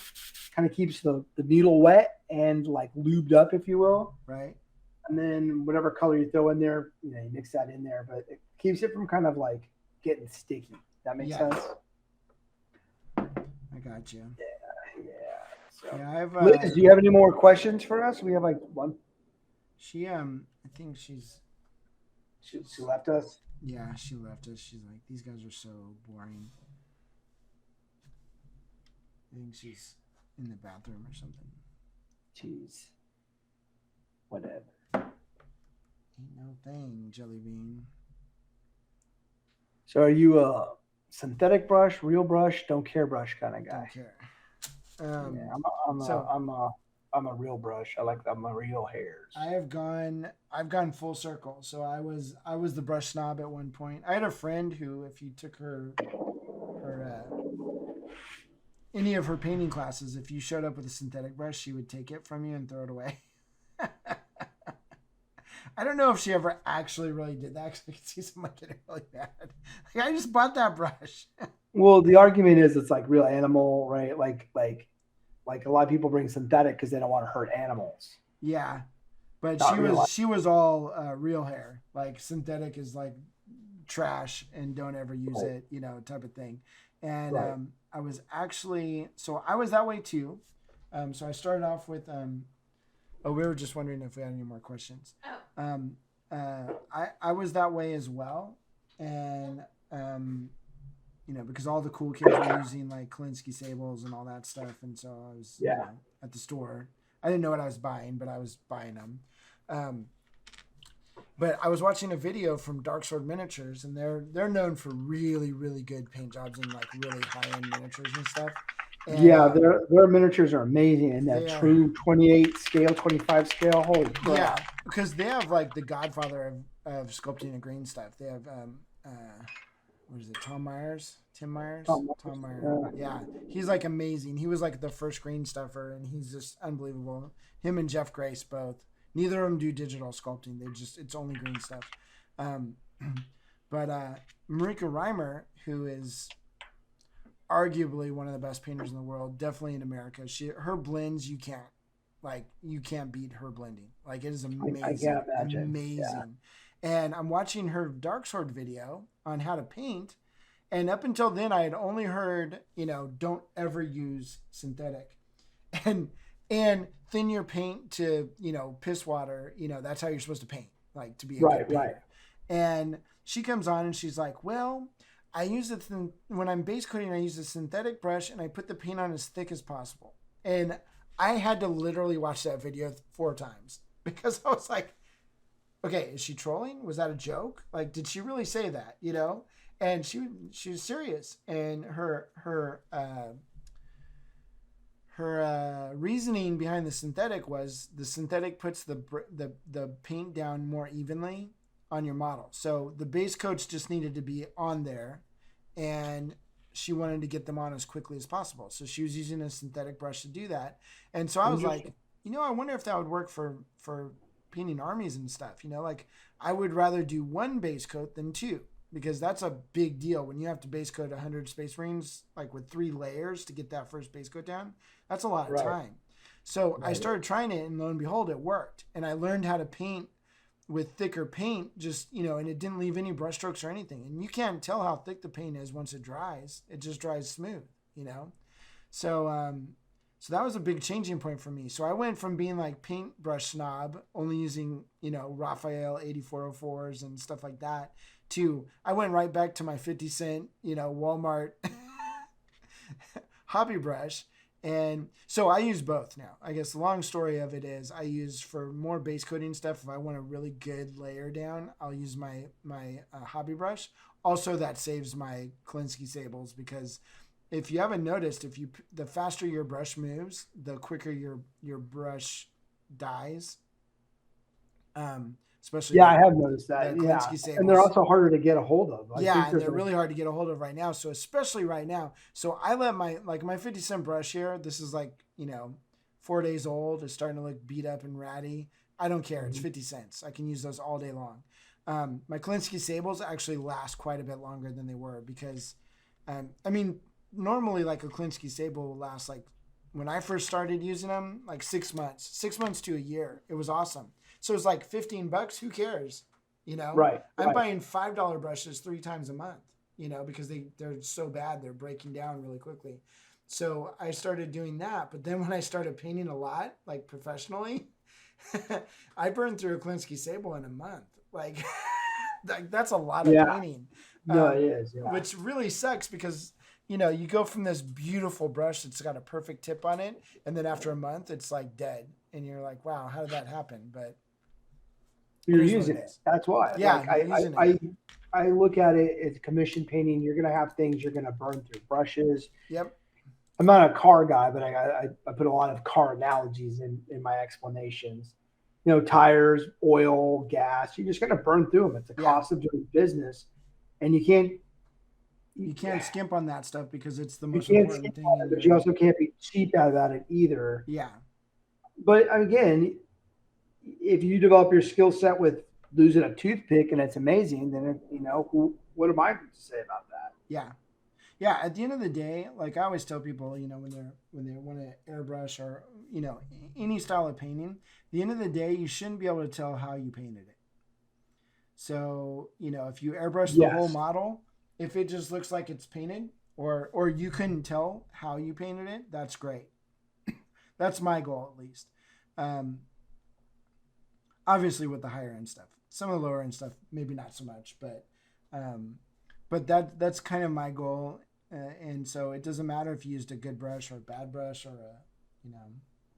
it is kind of funny though. You'll see these guys, I saw one guy on Facebook, this was a couple years ago, and he was known for doing all his freehands and stuff on Space Marines and tanks and all that. And they were amazing. I actually downloaded most of his pictures because I was just this is inspiration for later on, but he was always touting how I do all of this with a hobby brush and, you don't need good brushes. And, it's always this is so stinking easy. You could do it yourself. Obviously it's not because everybody would be doing it. And then later on, I saw him doing a painting tutorial and he had a really good brush. And I'm like, that, you son of a bitch. You freaking liar. Yeah, but that's the bullshit illusion, right? Yeah, anybody can do it. Everybody can take my class. Yeah. And then you're you roll up in the Ferrari and you're like, wait a minute. Yeah. Wait a minute. You give me the VW Bug from 1962 and you roll up in a Ferrari? Come on. Yeah. No, there is I think what a lot of people don't understand is there is you were talking about, somebody, they just start painting. They're I'm going to be a commission painter. I have literally had students that were I've been painting for 4 months now and doing commission work for 2. I'm what? Good for them. That's awesome. It is cool, but it's get some time under your belt, you're not giving yourself any time to learn really, it's just instantly in production mode. And what I think a lot of people don't understand is I've had a lot of people asking about pricing and stuff, and I'm super open when it comes to pricing because it's not you're the competition, you're going to undercut me.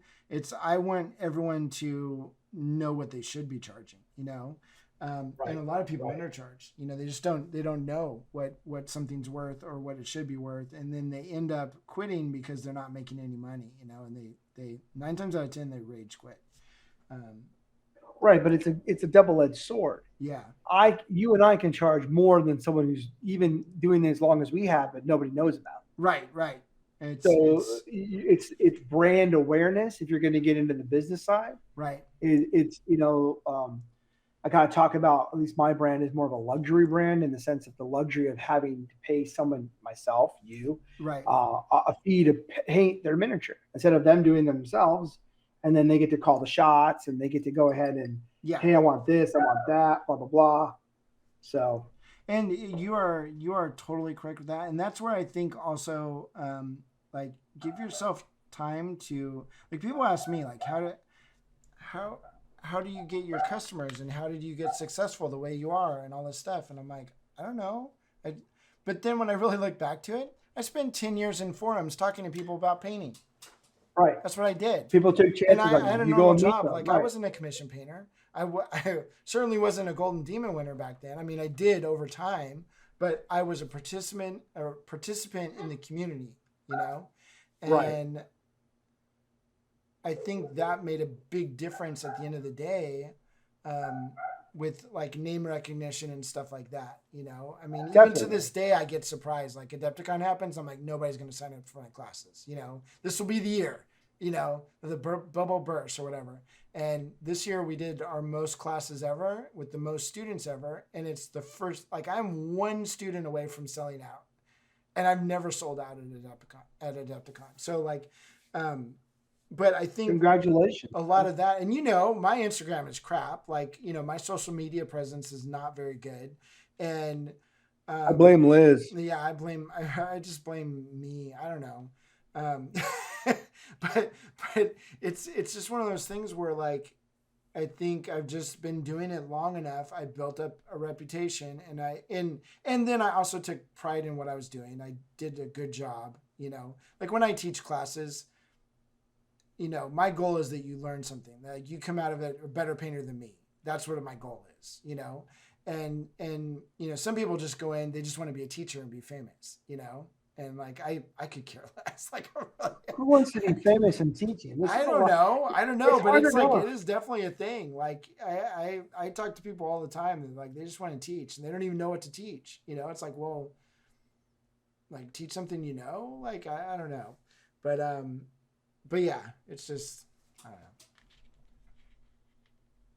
Good times. Good time.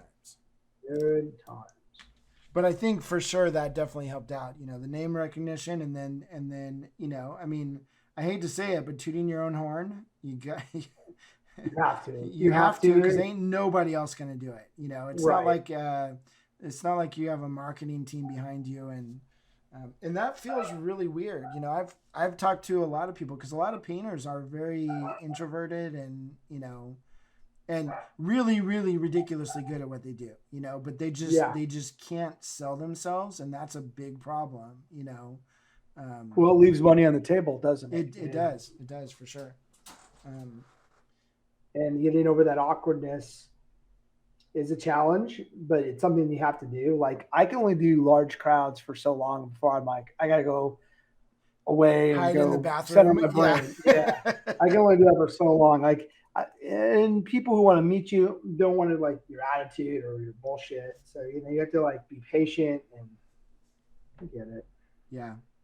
Well, I've got, you know, and then you gotta not be too hard on yourself too, because I've been at trade shows before and, you know, sometimes you just want to go home or like, you're just done. I've been talking to people all day long, you know, or you simply need to go somewhere and you're kind of short with somebody, you know, not intentionally, but it is what it is. And so Right. I've learned for myself, I always give people at shows, you know, kind of a mulligan, you know. I mean, if they're a dick constantly, they're probably a dick. But if they just ignored you at a show, like it doesn't mean that they're ignoring you, you know. It's Liz and I have a rule at trade shows we go to, like Adepticon coming up. It's like, yeah, we would love to go to dinner with everybody, you know, all of our friends. But this is how any dinner, lunch, anything works. Whoever's around right then is who's going to dinner with you. Because trying to actually get a group together and like do something planned is really, really difficult. And so, I mean, we do it maybe once a con, maybe twice. Actually, most of our planned dinners are before the con and after the con. So we know there's nothing else planned. you know, Gotcha. and Yeah, those makes sense. people have Makes sense. nothing to do, you know.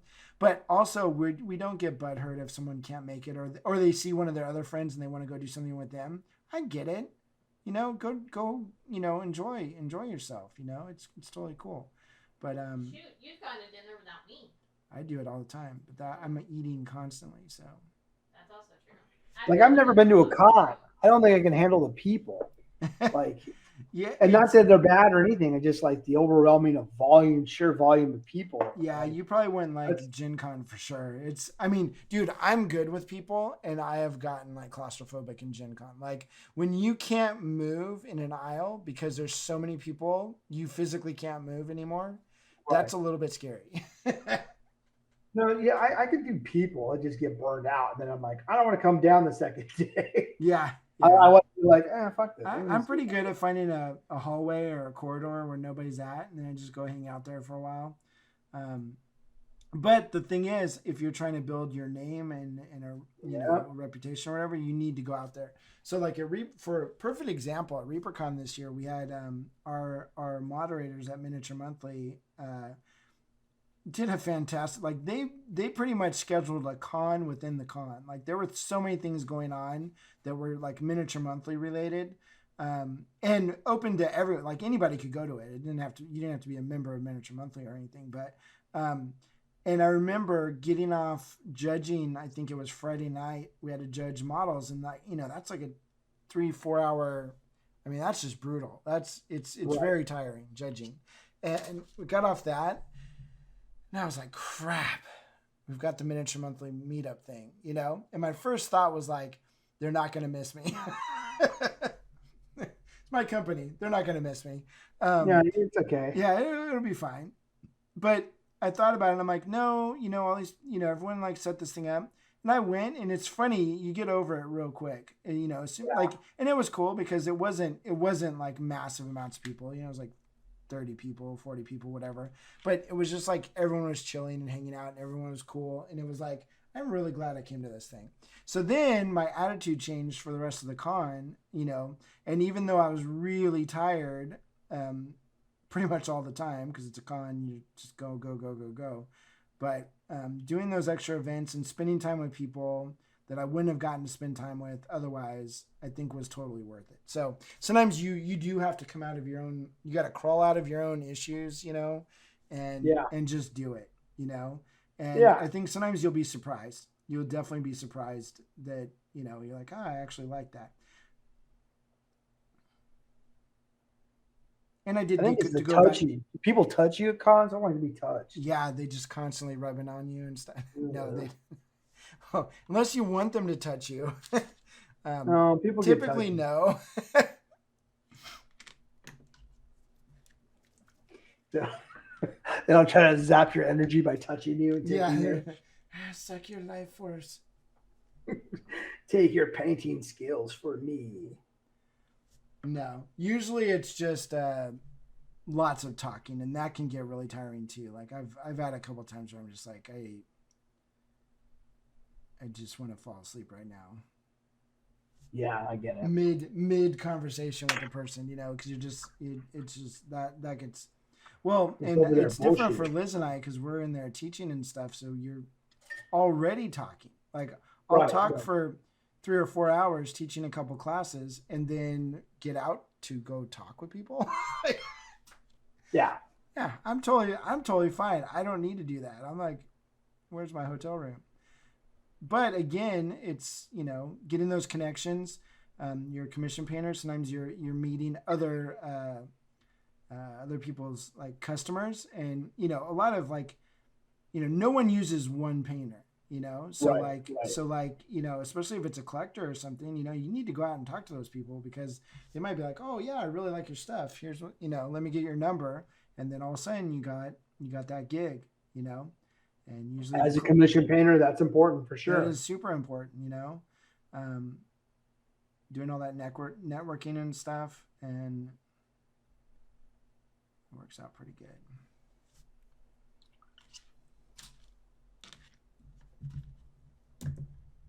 Or so they say.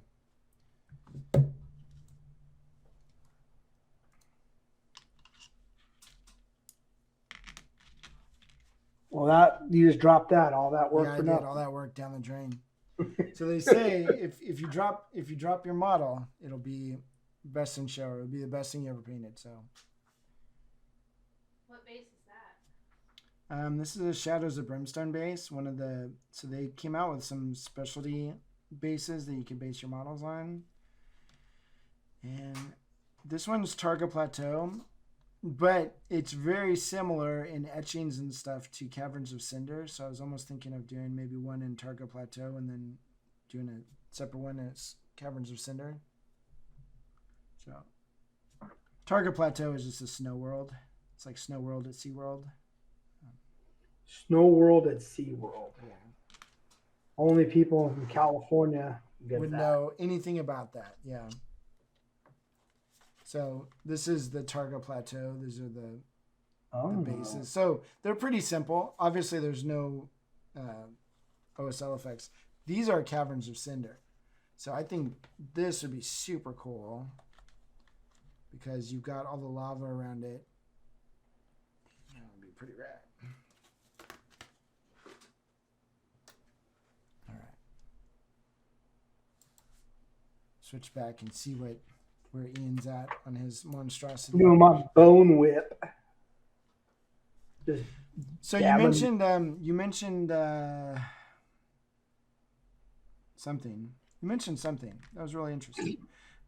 Washes. How do you feel about washes for commission paint? Like, is it like a go-to thing, or is it? I have kind It of was. love. It was. Yeah, it was because it gives you that instant detail and contrast.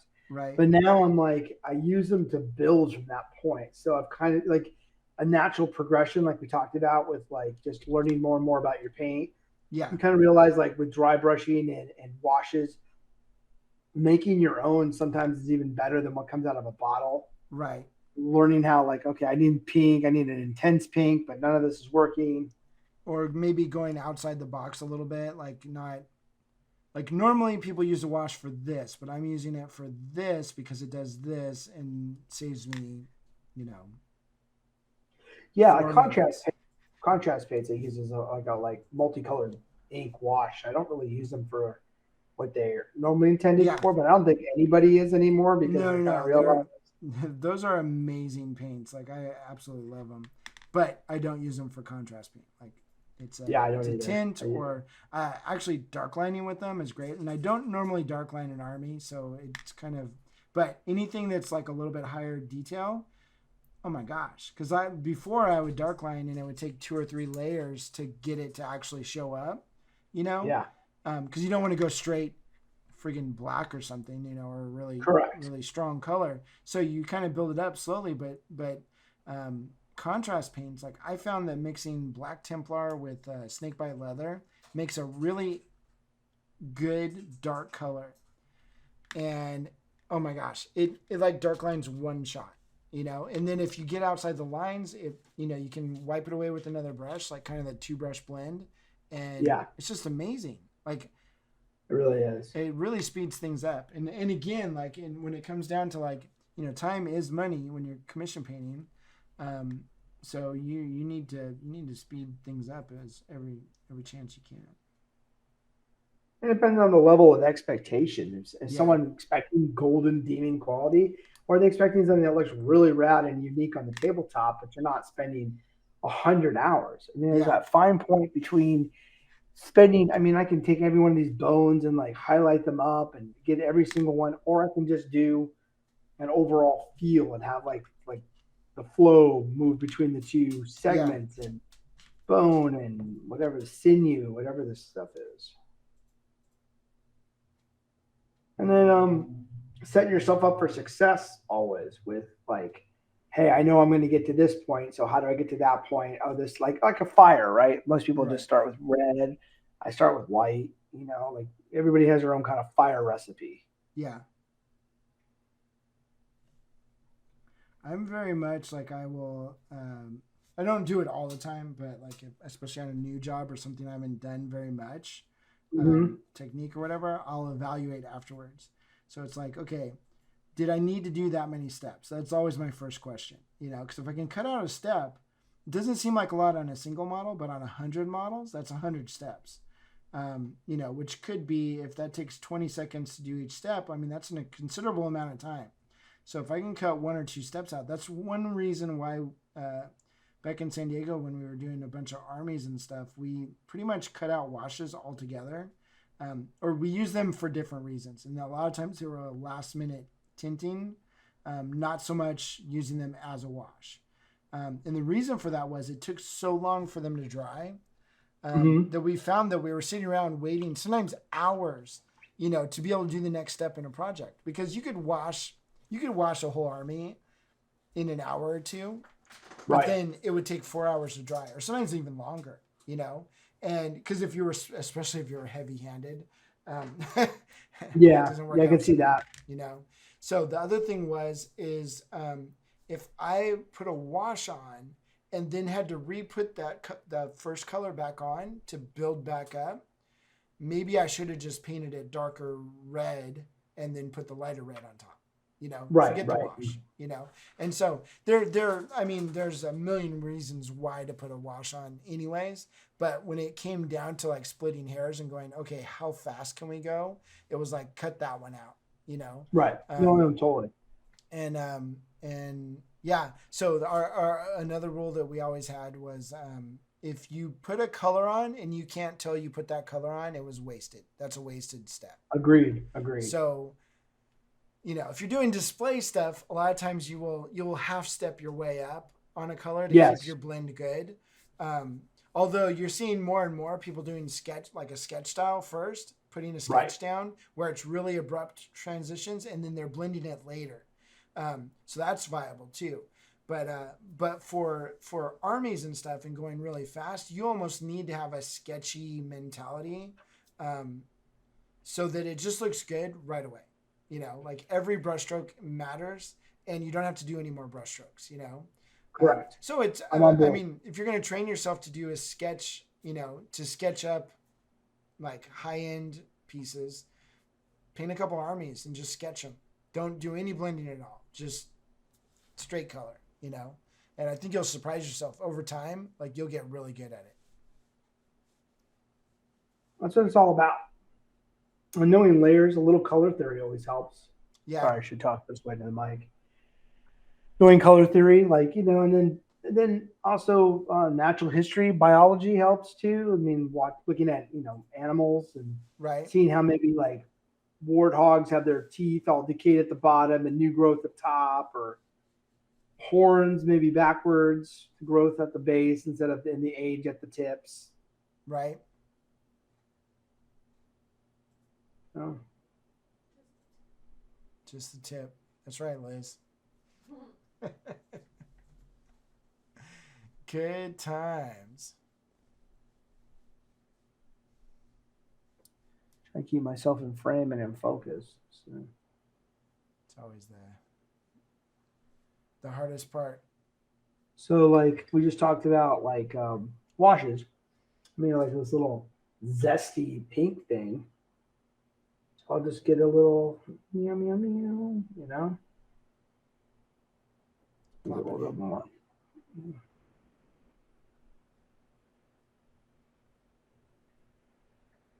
A little hot, but that's okay.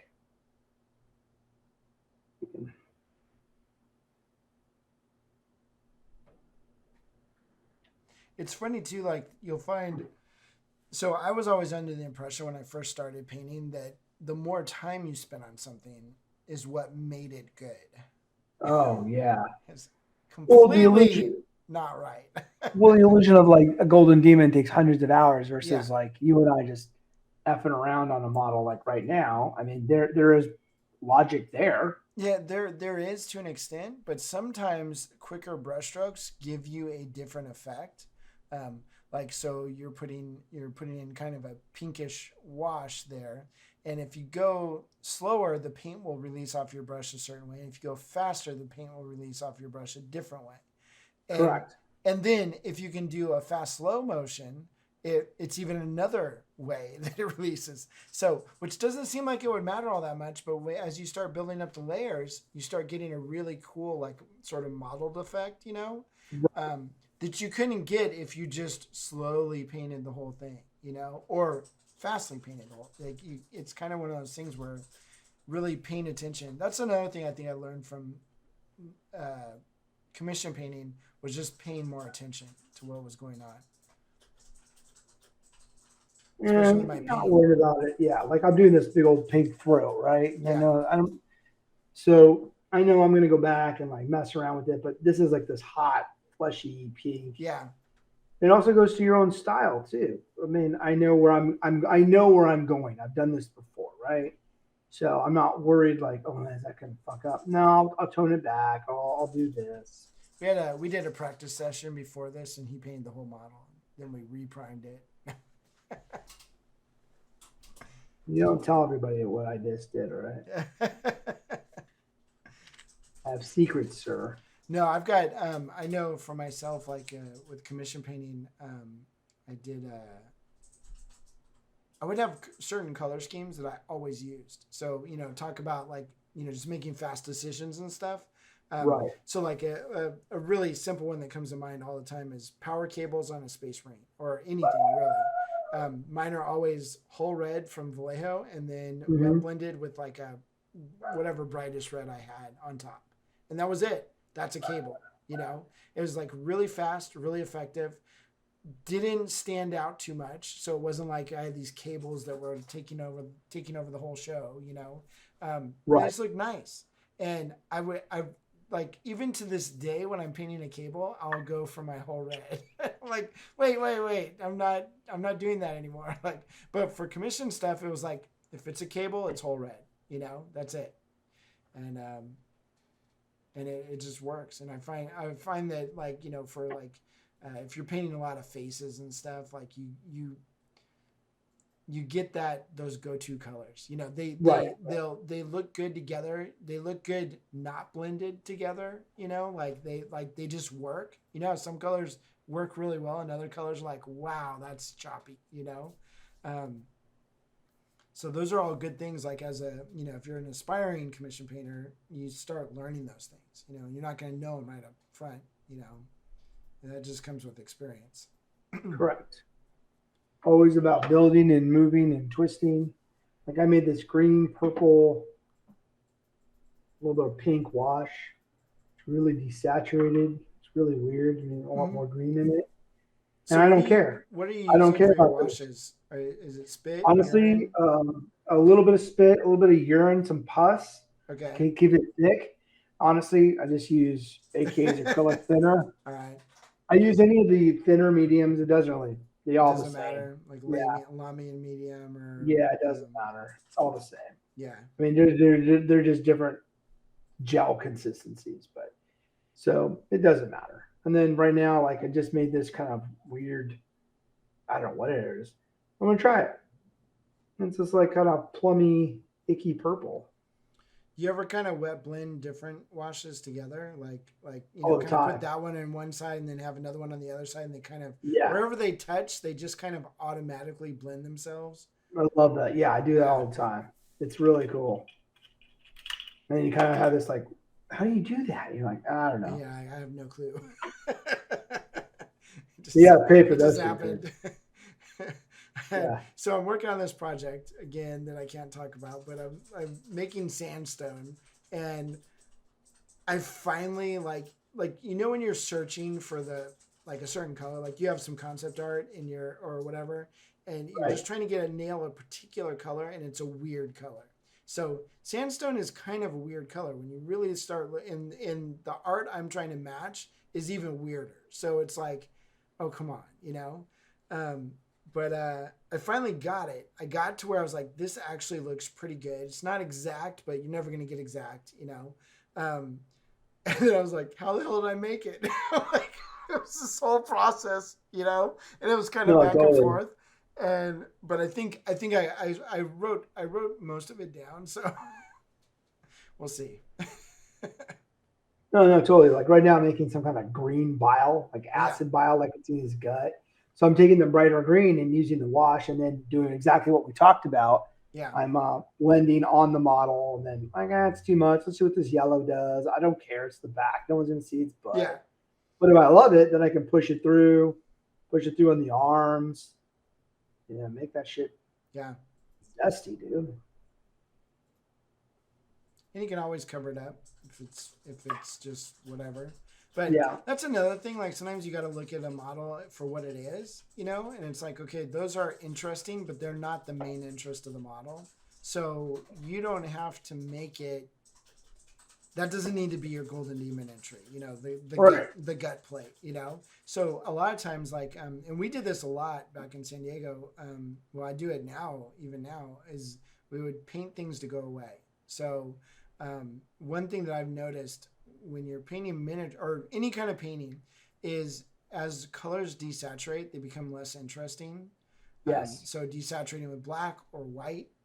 That's why have you ever like tried to highlight something up with white and it just gets less and less important? Well, Like, yeah, it it's becomes just like flatter. chalky and Yes, it it's becomes a flatter and pastel. flatter and flatter. You need some saturated color in there to make it pop out. So you're actually the color itself is darker, but it's brighter. And that's a really hard one for me to wrap my head around, but it totally works.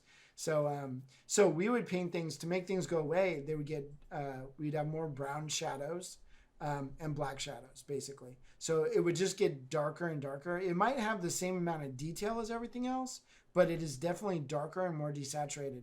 And we could control how a person looked at an army based on where we put those colors, you know. And so we Right. did an experiment one time with one of our really good customers. We purposely didn't paint part of the model.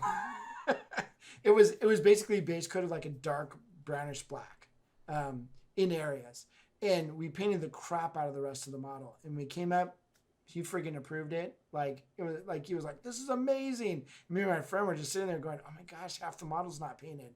But we used that, you know, we used the fact that he would just want to look at the parts we painted, you know. Right. And so if we were doing an army and we're like, hey, this is like a low end army, but there are areas of like there are parts of this guy's outfit like his belt, you know, with all the pouches. It's not important. That's not an important part of the model. It needs to be painted, yes, but like we can get away with less highlights and stuff if it's like a darker brown. It just goes away, you know. And then Right. towards the middle and the front, the upper body, we would make more colorful and more detail. And no one will look at anything else, you know. It is what it is. So you just use mind control on your customers. That's basically how it Mind control. Just look at what I tell you to. yeah. But it also allowed us to put more detail where it mattered, you know, instead of fully detailing out. Like I've been doing a bunch of box art lately, and you know, I'm fully detailing out pouches and little trinkets on a model. And it's like, this is way too much time to be spent on this part, you know. Like if I was painting this for an army, it would literally be base coated, maybe one highlight, done, you know. Right. Right. But then as you work up the body, like the necklace around the with all the gems or whatever, that's like super detailed, you know. And people will just look at that. They don't look at anything else, you know. Right. So No, yeah, totally. it's a great way to manipulate and control your customers. Commission painting secrets. Yeah, 101. commission painting secrets. How to run a what is that? Psyops on Yeah. on your customer. No, but it also works. Like we had customers. We had one customer he really liked the inside of his vehicles painted, and I get that to an extent. But like he had us paint the crap out of a Valkyrie cockpit. It's a GW flyer. Right, I know. So yeah. So I mean, I put a really good paint job on it. Then we put the canopy on. It literally looked like I base coated it. Like I could have just base coated and he wouldn't have known the difference, other than the photos I took before we put the canopy on. And so after that, we just started, you know, we're like, hey, we'll paint the inside of that, but wouldn't you rather us spend those 2 hours on the outside of your vehicle? Like, you know, making it look really cool. And Right. it took him like 2 commissions to get one over, but then when he finally had us like we would just paint the canopies black and then make them look like they were a canopy, right? You Right. can't see in it all, and they look super cool, you know. But then the rest of the vehicle looked even cooler because we had those extra 2 hours, and like we just talked about how much half an hour will give you. You know, a couple hours on a vehicle can be quite a bit of detail. So, you know, it just, you weigh the consequences of your decisions. You know, if you want to detail the underside of your tank, go right ahead, but nobody's going to look at that ever, you know, unless you're that weird guy at the tournament who just is showing everyone the bottom of his tank. It is what it is. It is an interesting point to point out, like the cockpit, the details. Like if it was open and you wanted someone kind of getting that like mind's eye level where they're looking Right. inside of it, that's really cool stuff. But you're right. If you're using it for a game and it's going to be sealed up anyway, who cares? Yeah, yeah. And if there's things like I had friends, I had one friend who painted the inside of his Land Raider, amazingly. Like like he was one of the better painters in San Diego. And I remember when I saw it, you know, he didn't have it put together, so you could just see the inside of the Land Raider clearly. Right. And I was just like, holy crap, dude! When this guy gets the rest of the Land Raider done, it's going to be so amazing. Well, one, he never finished it because it took so long to do the inside. He just lost his interest and quit. But two, had he finished the outside, once he glued it all together, you literally couldn't see anything that he painted on the inside. Like it just didn't matter, you know? Same thing. And I know there's a lot of people who, you know, it's kind of the completionist thing. You know, well, I know that the underside of the cape wasn't painted, even though you can't see it now because it's put on the model and it's obscured. But I know, you know, and so I need to paint it because I know. And I do not have that problem at all. Yeah, if you can't see it, I usually don't paint it or give it too much there's attention. In fact, do you find yourself doing more sub assemblies, or do you try to assemble as much as you can, or how does? Depends on the model, but like basically, if I get like sub assembly further down the line, if you will, Right. or then you like I don't know, like you know, chaos, like one of those slaves to darkness.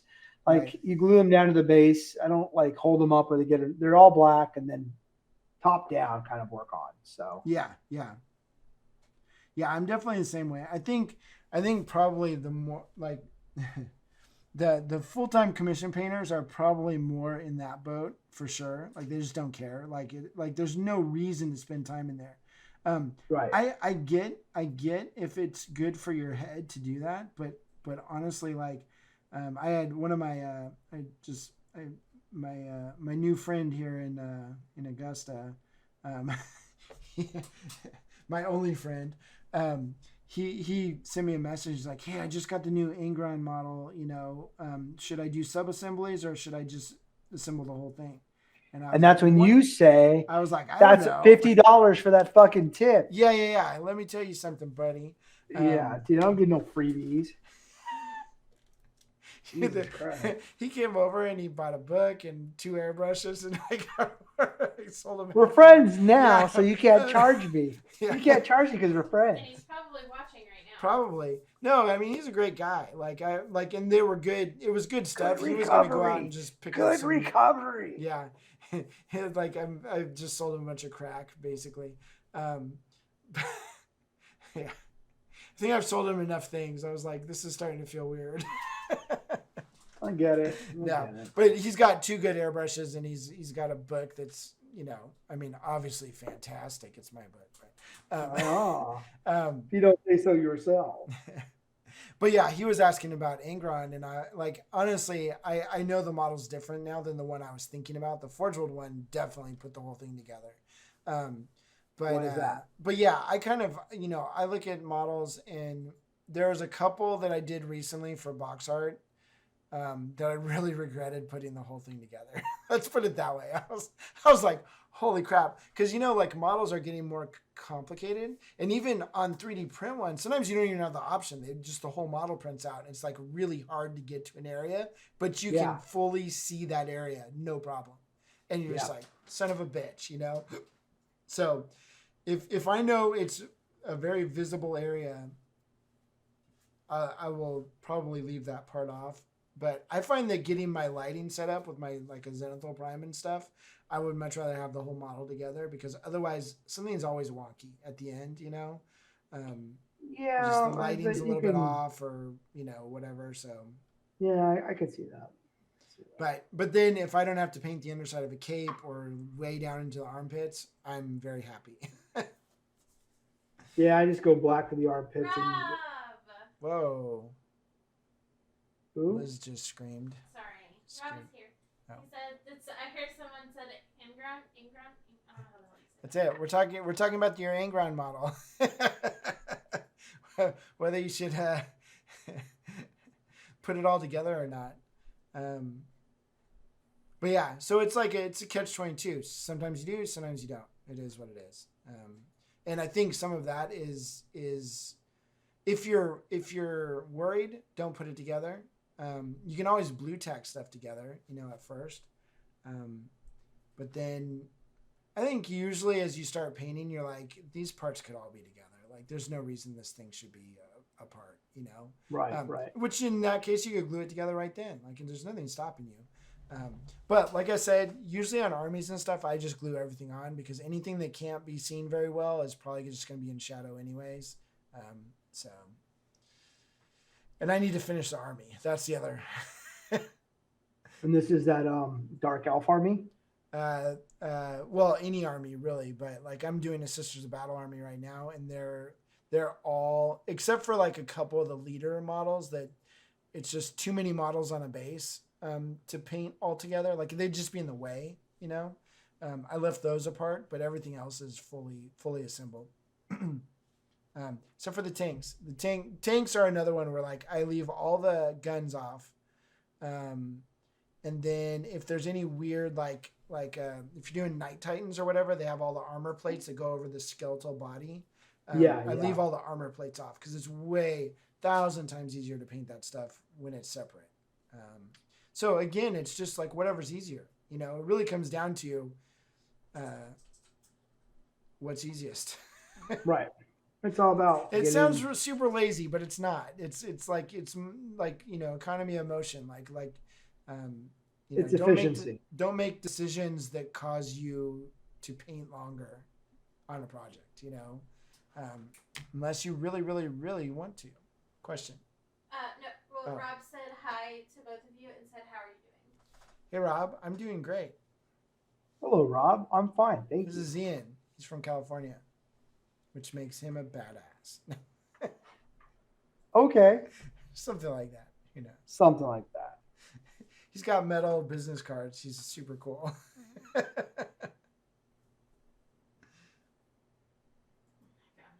how. So I'm looking at the feed on my phone, man. It's like all. I'm gonna figure this thing out. It's all blurry on my part.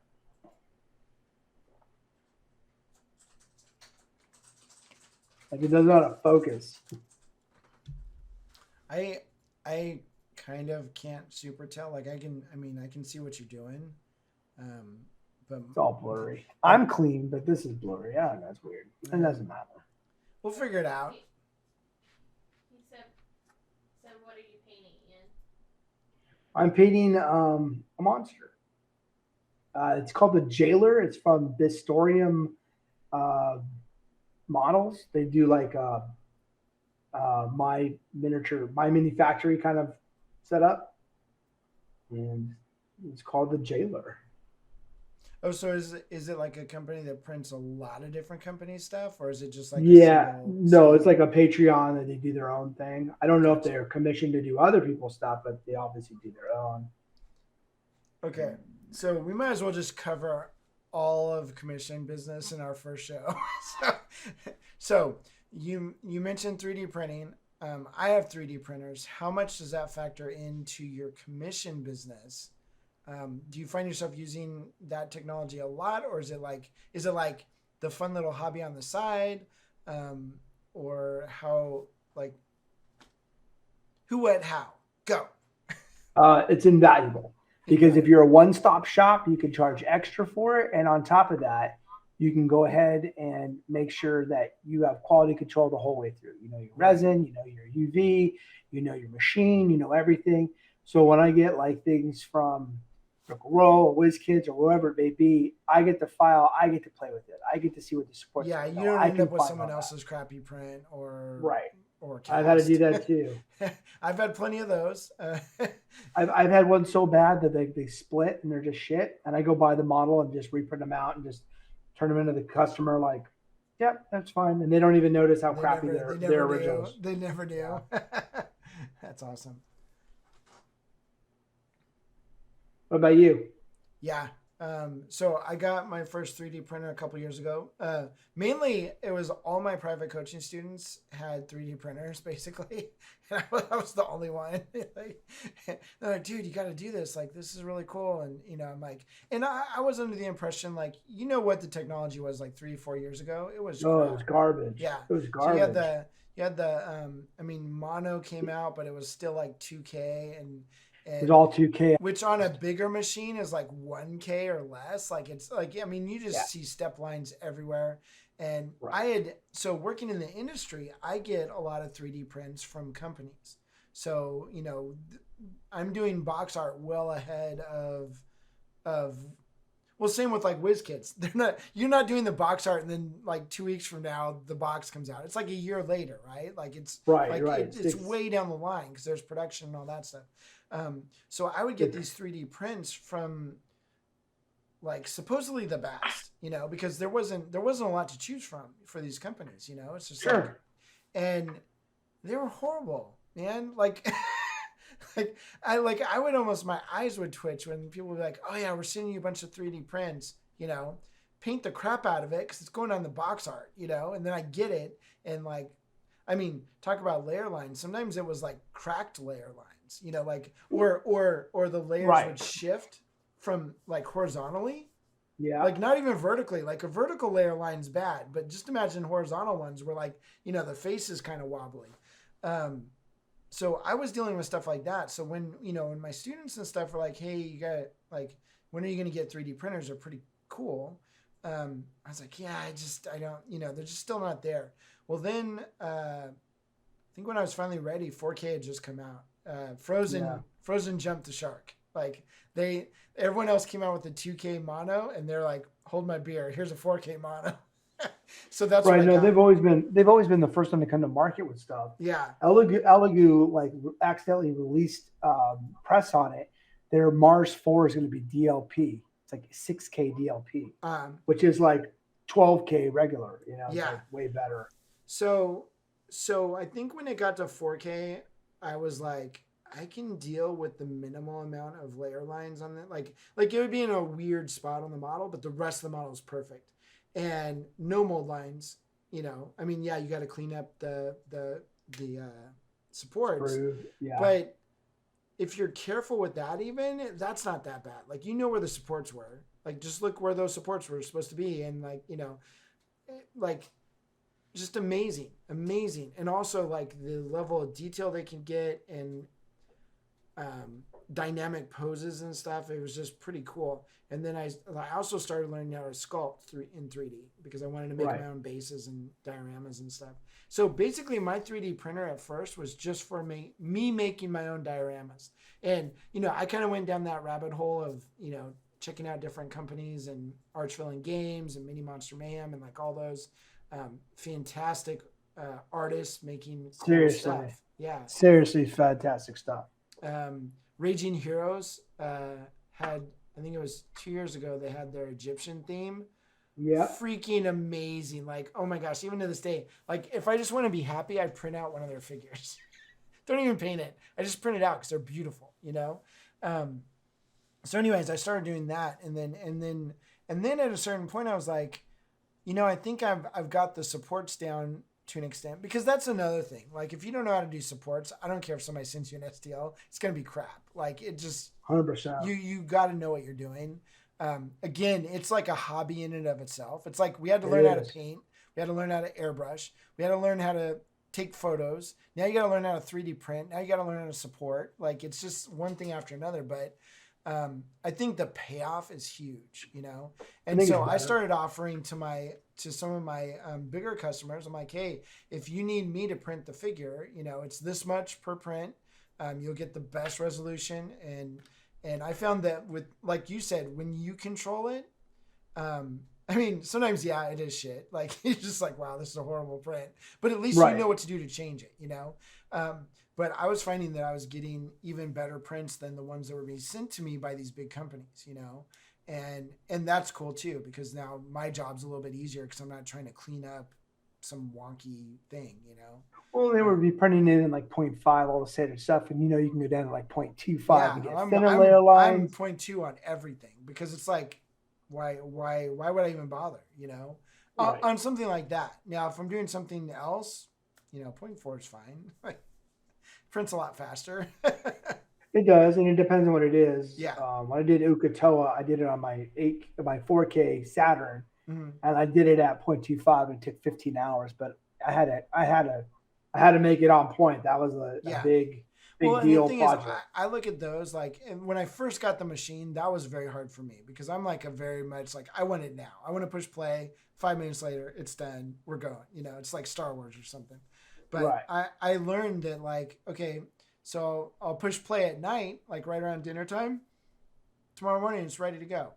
Like As long as it doesn't fail. Yeah, well, I play that game, but at least like I slept through the whole thing, and then if it Right. failed, it's like, okay, we'll fix it and we'll put it back in, and the thing is, maybe I put it in the morning again, so I failed once, put in the second one that morning, and then by that night, I've got it, so it's kind of like I got 2 in one day of the same thing, so, but it's definitely one of those things where the learning curve is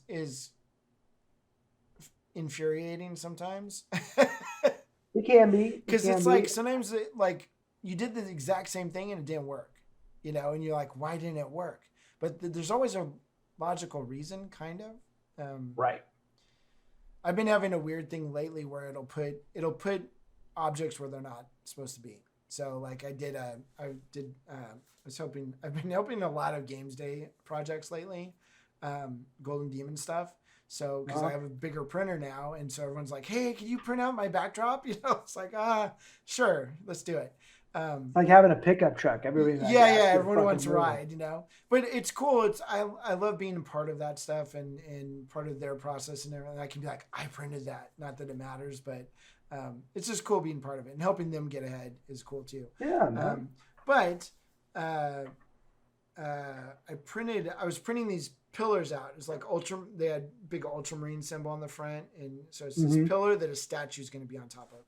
And on the computer screen, the pillar didn't look very big. You print it out, it was freaking huge, man. I was like, oh my god.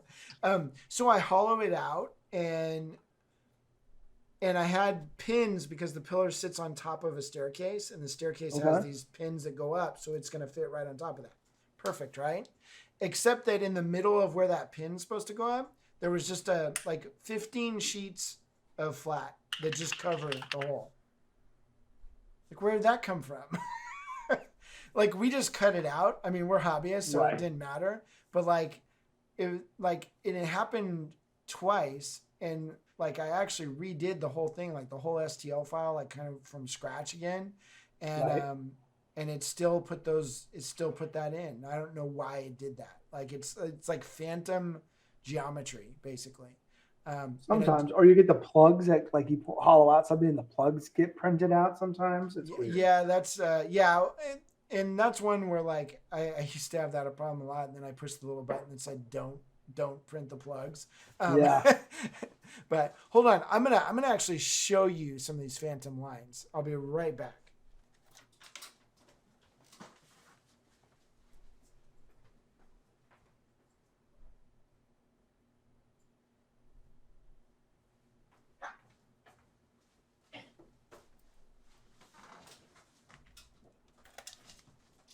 Okay, so my little nephew came over for my daughter's birthday last week, and he was like, it's his birthday this weekend, and so he's like, you have a 3D printer, can you print something for me? And so I'm like, yeah, pick something out, I'll print it out for your birthday. So I printed this tank. It's a I don't know what it is. It's a Panzer II or whatever. So cool. Hollowed out the inside. And it's got this hole for the turret, but if you look inside of that hole, look at these lines right here. But when you hollow them out, are those like supposed to be like supports that keep it during its orientation? I don't think so because there was no supports on the inside of the tank. Like I hollowed it out, and that was just a hole for the turret to go in. So I'm gonna have to like take my Dremel tool and just carve that out, or maybe I could do it with a knife or something. It's not that big of a deal. You can even see they didn't even stick together. It's like random Maybe stuff in there. Like that's supposed to be a hole, but it's not. when you look at the model, is that in there at all? No, is no, it wasn't. It works? wasn't in there. So I'm almost wondering. So I didn't support inside this hole, and it printed at like a pretty steep angle, like 60 degrees. Like about like that.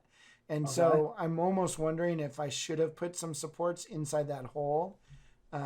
Maybe something failed within the hole and then printed halfway through. I don't know. Maybe Uh, that's definitely a possibility. And I do see daylight down through the hole. Like it actually goes all the way in, and that wasn't there in the original STL. So I think maybe I just had a weird failure there. But like I said, on the ones that on the pillars that I did, it actually just printed. So it was hollow, so that you have the hollowing, so that the resin can get in and out of that thing. Also, so you don't have a 5-pound plinth or something. Right. But once that hole is covered by those phantom layers, it's not draining anymore. And that became a problem. So I'm not sure why it's done that, and it's done that a couple times now. So I'm kind of like, wonder what the deal is. But it's always some adventure with 3D printing. So Always, my friend. Always. you never know quite what's going to happen. But I always found moving to a new printer always intimidating because you get so good with your old printer and it's all corks and you know what you expect, that the better stuff is like, right, even I've heard, and I don't have multiples of a printer yet, someday, but I've even heard that the same printer twice, and it'll be like having two different printers. It's like it should all be exactly the same, but sometimes they're not. I know I've had a lot of problems with my Mighty 8K, my Frozen Mighty 8K. It's doing okay right now, but it still has a couple weird things that it does, and I think it's all software related. But like I can't change the software, so you can actually. you can. You go to the G-code manufacturer's stuff, website and get the G code. Yeah, I got really into the G code and the zoom and all that crap to get it. But you can get it was that time where we were trying to push the print and yeah. everybody was like messing with the G code and So I lift found heights. I don't mind the print. Like my wheelhouse is about a 12-hour print. Like 10 to 12-hour print is where I want to sit because I know I can print twice a day, in the morning and at makes night. sense. And so like I've been doing a lot of my own bases. Like I 3D modeled like 32 millimeter bases and stuff. And those are super cool, but they come out of the press every like 3.5 hours, which is a pain in the butt if that's all day long, Right. And so, it's just one of those things. Or if you have a print that's like literally almost 24 hours, you start in the morning one day, and then the next morning it's ready to go. So I kind of like those. I've like actually been working the print times in my favor, just so I don't have to deal with them. Or I'm not. No, it makes you more productive. Yeah, yeah. Because I find if I'm going out there every like 6 hours to pull off a print, I'm going out there a lot more than that. I'm like constantly checking out and stuff. If it's like that tank, I knew was going to be like an 8-hour print, so I put it in at nighttime, and I just didn't even think about it. It's just, right. Like, done. This gets done. Yeah. Magical. Walked away. I hope it prints. It technically failed, but it didn't fail on the outside. So it's like that's all that matters. It works, and I'm sure he's gonna dig it. I'm so glad. Oh, that's the other thing with 3D printing is you can resize stuff.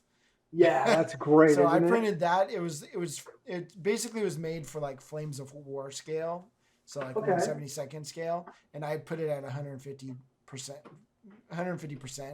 and it's much larger, which is good. That is good. Doesn't feel as much like a lame gift or whatever. I'm terrible about putting paints in order. There we go. So, no, I agree. It's awesome to do that. What did I do? I did. I'll show. I mean, this is just my shit, but I got this little goblin guy. Oop. This little goblin, and then to your point, I scaled them up. Oh, yeah.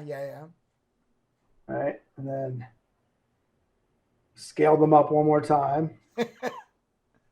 So And then I got- how much are you going up each time?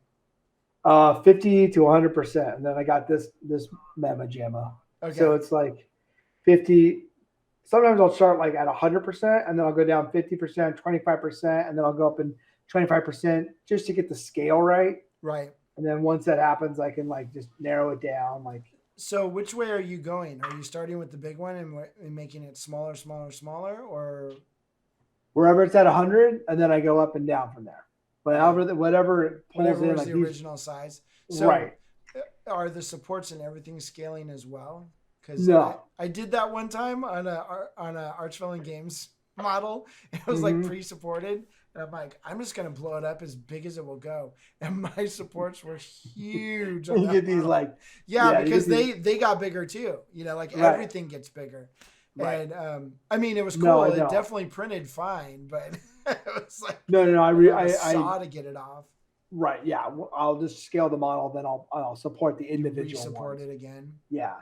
And sometimes what I'll do is like with Critical Role, they'll give me a character. I'll print it at like the angles, right? Like I'll do a row of maybe 8, 12 of them on the printing bed. Mhm. And then what I'll do is I'll have like one at one, like 100, like 90 degrees. And then I'll do it like 5%. Because the angle like matters too. Yeah. 5, 10, 15, 12, 15. And sometimes the shading gets not right. Sometimes so I do multiples of all these things. And usually I get maybe out of 10, let's say, I'll get 7 that are usable. The rest of them are like missing a leg or something that didn't get Something supported weird. gets ghost outed. Yeah. The other thing is like sometimes your layer lines will be different or non-existent depending on your spin orientation on like so if Right. you just turn it like 13 degrees. So maybe if you have a square and instead of printing it perfectly square on your bed, you turn Right. it about 15 degrees and then tilt it, and all of a sudden, print lines go away for whatever reason. It just Right. it's Just angles. And, Yeah. just playing with it. And then, I mean, having everything in house and controlling it, like companies and customers can come to you and go, hey, I want this model. Well, you buy the model. If you don't have it, you charge them that cost. yeah. And then, you make it work. Yeah. No, that's super cool. It is definitely wild where the technology has brought us, I think. I agree. It's the most. It's really cool because when I was young, like either Games Workshop was expensive or they're hokey models, because some of the older Reapers are kind of hokey. Yeah. And then like now you have these like rad, just I mean like what I'm painting now. I mean just this Just wild, crazy. wild, crazy, You got all these whatever. guys that worked in like video game industry. They're just like they have that stuff in their brain. Like it's just. And I think so. What's funny is the video game guys when 3D sculpting first started happening for our industry, everything was being produced like over in China and stuff. So they were making molds and everything. Well, right. I remember that. The video game artists, they couldn't do it. They just couldn't do it because it's a different mentality. You're sculpting for something to be cast. And so, you can't have the arm in that angle because it's not going to cast right. It just Right. it's You'll have not. undercuts and tear What are outs the and everything undercuts else. in this? Right. A video game guy's like, I'm just going to make this look badass. Like that whip, you could never cast that whip. No, you can never cast that whip But unless you you can could. 3D print it all day Well, long. You could. I think you could, but the material would have to be like that real rubbery kind of material. And it would be a pain in the butt, and Yeah. and then some of like Archvillain is really good with their layering of clothing and stuff, Mhm. and so like you can see in between the layers of clothing and stuff like that. That stuff's impossible to cast that way, Right. without having 50 parts, and like GW has done a really good job of having that layered look with their models. And if you notice, when they're going together, like everything fits perfectly, like all the parts fit on, within each other, and Right. they're usually like this really unique form of how they put them together, and then it just looks badass when it's done. But that's the only way you can do that with traditional casting and stuff. And even that has its limitations. Sometimes detail gets cut off because it's going around the side of the mold where it has to be flat. So everything has to be flat. Like all the detail goes away, But when you're 3D printing, all the detail can stay. It just doesn't matter, Yeah, it doesn't matter at So all. so I think that's when you saw like all these Patreons pop up, because once those sculptors, because they're good sculptors and they're fast, they're like, hey, I can do that all day long, Yeah, they can That's do it what all they day did. long. It's easy, and then they get their cut, Yeah. and then they realize they're losing money, so they Yeah, always and then they do. go and do their own Patreon, and it works out. It's perfect. It's, Always perfect. good times. So speaking of that, have you ever worked for a painting service? Like you're your own dude. Have you ever worked for like, I don't know, like a big, like there are some bigger painting companies out there. Like, No one's ever commissioned me for a couple game companies did. They were smaller, right. but nobody like But none like no the three. painting services came to you and were like, hey, be in our stable of painters. Right, no one's done that, and most of the time, I kind of view myself like a freelance mercenary slash painter. Like Gun for I, hire. I, yeah, gun for hire. Like I don't want to be on the empire side the whole time. The Right. payment, you know what I mean? Like I want to be able to the freedom to do what I need to do. So. Yeah. And I mean, quite honestly, you're better off. I think. I mean, I know some people, they're not good at dealing with customers and stuff, and so they're going to need a group like that to be their eyes and ears. Problem is, Right. you're sharing the mother load with them, and you're going yeah. by their rates. So if their rates are too low to begin with, you're kind of screwed all the way around. Right. But again, it's one of those things like we talked about earlier, like kind of putting yourself out there, and like if you're not good at marketing yourself, you need to get good at marketing yourself. Like you need 100%, you need to work at it, and maybe look at it, instead of you marketing yourself, it's the business. You just happen to be that business, and Correct. any way you can trick yourself into performing, I guess. Is Being the monkey, right? yeah, Being dance the monkey dance. Monkey. But yeah, I mean, I think personally, I've never worked for any painting service. I've always just done it myself. I mean, maybe I was lucky when I started. I had Golden Demons. Like, I mean, you've come up. You said you haven't been to a convention. Never been to a convention. Never entered anything in a contest. So you're running a decently successful painting service. You've never been to a contest, never been to a convention. Nobody knows who you are, and you're painting for Critical Role. So it shows you like there's definitely more ways to skin a cat here, but also like that takes some hustle, that takes some luck, It takes a lot of things. it takes a luck, and then right place, right time for sure. Yeah, I mean, you could have sure. gotten your first job for Critical Role, totally shit the bed, and they never talk to you again. Like Totally could have. And I have friends who do commission painting, and they just never finish projects. It's like You can't do that. You can't do that. Like there's got to be an ending to this. I had kids, so I'm like, they got to eat. Like. Well, I always prided myself on like, I know the Critical Role gig. I know they hire other painters. I'm not like the only one, but I know tons of people that would trade with me in a heartbeat.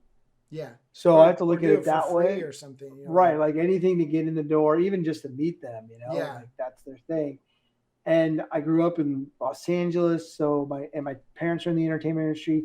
So there's also an etiquette that I have that Right. I think it's kind of like, well, I may not be the world's best painter, but I'm not blowing their phones up every 5 seconds. I'm not like, I know my place. I know my lane. Does that make sense? Yeah. No.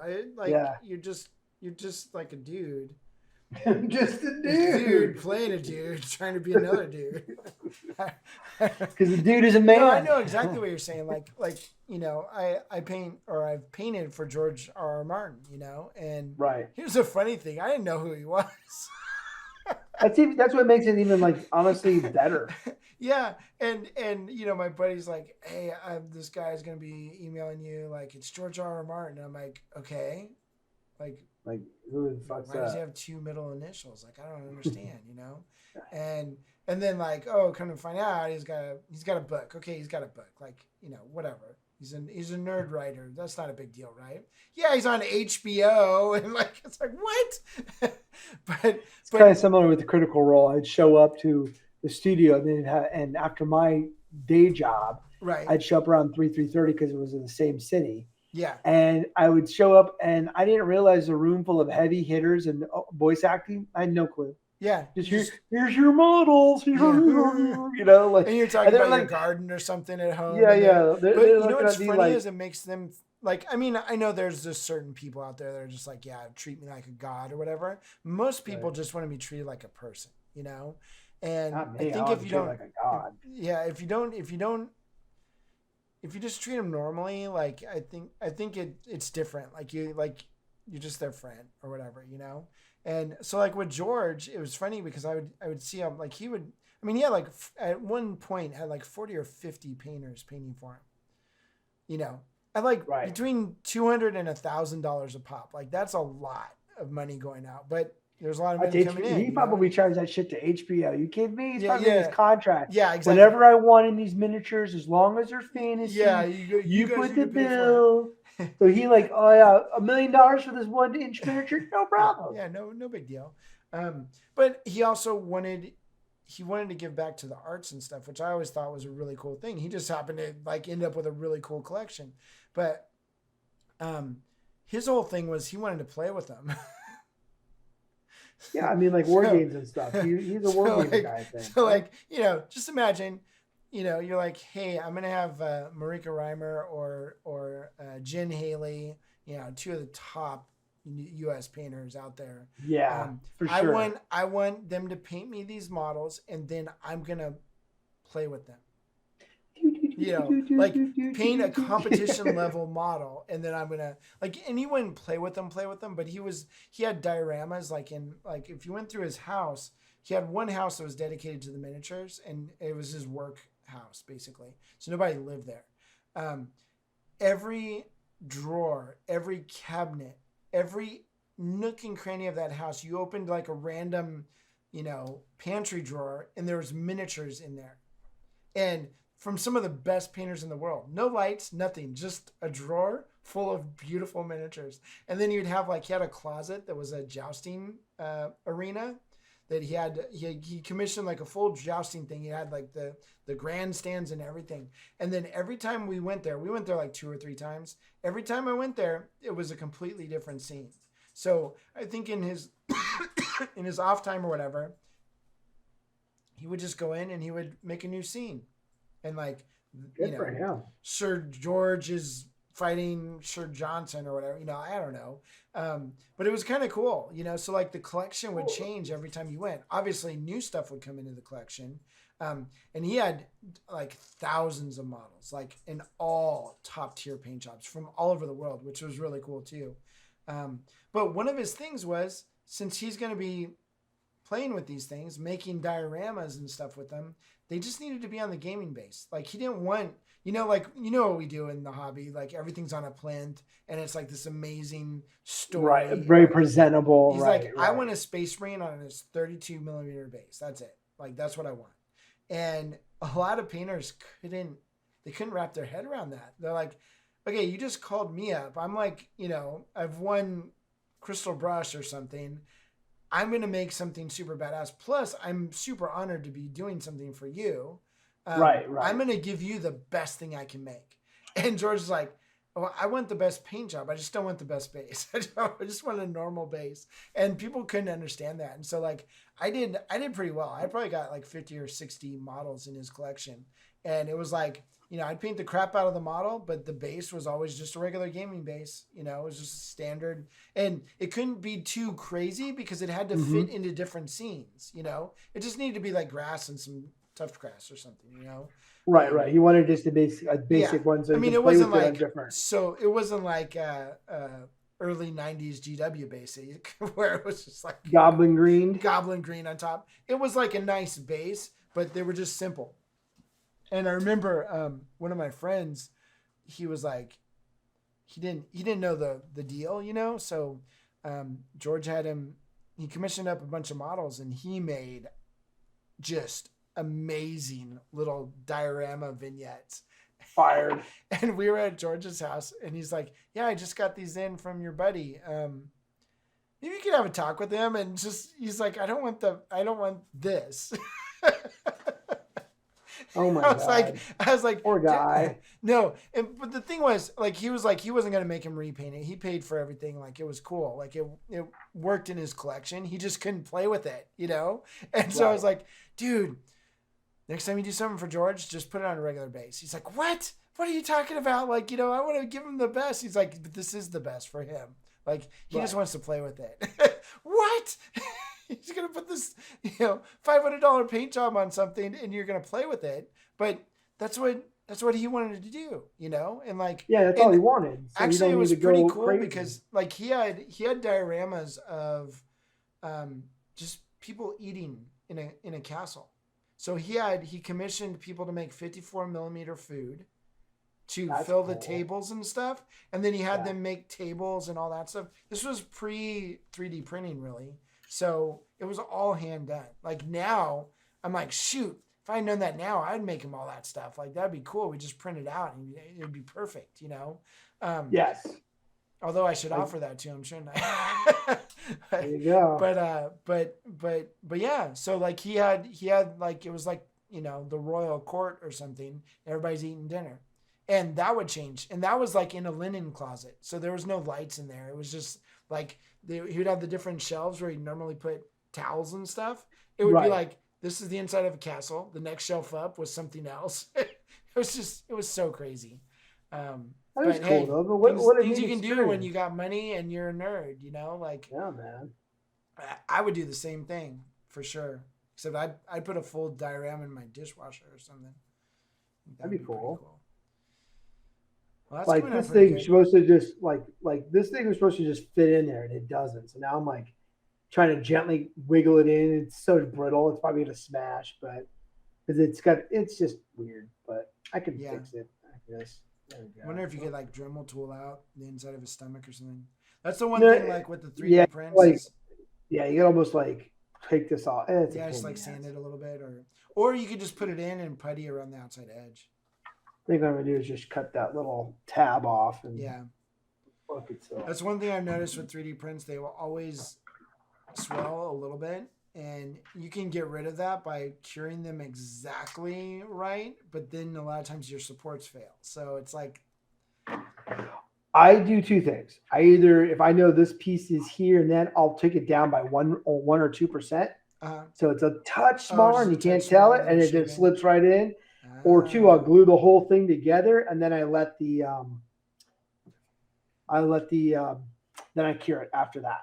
So that way, it's like if it swells or moves or does anything, I can totally just who gives a shit. Yeah, I noticed that. Watch my eyes. This part get those chips in your eyes. Across the room. Yeah, it's my office. I don't care. So what resin are you most happy with right now? Usually everyone has like 3 different kinds of resins or whatever. I like Soriatec to mix in to give more properties to my resin. Okay. Like they're tough. I'll put 10 to 15% in. Yeah, is that the tenacious stuff or whatever? Yeah, the tenacious. It gets pretty tough. Anything more than that, I've noticed it's like, whoa, this thing won't come off the print bed. Yeah. So that makes it more rubbery, I guess. Yeah, much more rubbery. And then obviously you prime it so it doesn't over cure. Another one I like is it's I think it's Elegoo's, but it basically has a 305 to 420 nanometer range. So if like your UV cure oven's not 100% at 420, it'll still kind of like build everything. It has a little bit of a range to it. Uh, Other than that, I use basic resin. Whatever goes on sale cheap on Amazon. 12.99 because I feel like it's the base, and then since I'm adding like more expensive properties, I don't need to buy something that's beautiful out of the box. I get some of the ABS stuff too, and I'll just like, yeah, that's fine, that works. yeah. So I was using the Frozen 4K, and I'm currently using the Frozen 4K. I set up my machine, dialed it in, got it down. Everything's working great. But I'm like, you know what? I want to try some of that ABS resin because it's a little bit softer and Yeah, maybe it'd be better for things not breaking or whatever. Um, oh my god! And I didn't even think that it would be such a drastic difference in like burn times and stuff, yeah. but it was. And then also, it just did some weird stuff, and I'm like, why did I buy 4 bottles of this? Yeah, I buy one and see if I like it. Yeah, And see if again, you I like it, but mix. I mix. But like I had a bunch of stuff to print, so it was like I might as well get 4 because it can't be that much different. And it printed okay once I got it dialed back in, but it's like a good double the exposure. So my 4K was at like 1.8 second exposure, which Right. is great for time. And I usually run my machines a little bit on the slow side. So like I said, if I can stay within the 12-hour thing, it's like twice a day. So I'm good because I'm not going to get more prints than that. I'm not waking up at 2 in the morning to put another print on. Although I I could, used 'cause to. usually I go to bed I by used 11. to. Yeah, yeah. I used to do that. Like, oh, But how's it going? Oh, it's printed. Oh, it's almost done. I'll wait for it. yeah, yeah, Yeah. yeah. But I really want to like not do that. Just like if it's in the morning and at night, if I do those 2 print times, that's perfect. Um, but But yeah, so it was like 1.7, and then the Anycubic ABS like resin was like 3 seconds. It was like way more. Really? And yeah, and like it's funny because I did a test at 2 seconds, because I'm like, well, it's probably a little bit more, but I don't know. So I did a test and I thought that it passed the test, and then I went and printed something and it did not pass the test. It was not good. So then I did more in-depth tests, like I did. They have those cones of calibration, which I guess they've changed that now. So there's like 2 tests that you're supposed to do. So one test the actual how perfect your print is. So it's like Okay. it's called the cubes of calibration. So basically, you do a 4 millimeter cube, a 6 millimeter cube, and an 8 millimeter cube, and you're supposed to be able to break them off after they're done printing and fit them down inside each other. And if they fit perfectly, it's a perfect print, which makes sense, right? You printed, Yeah. X, Y, you got exactly right.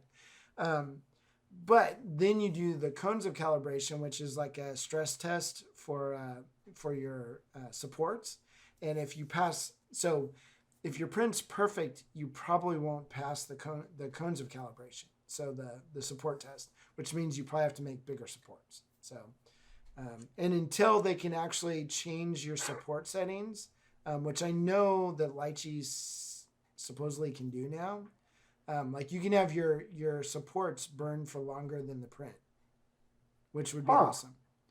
Um, I wonder how they do that. Like when you get to the support parts. Oh, maybe just building them up.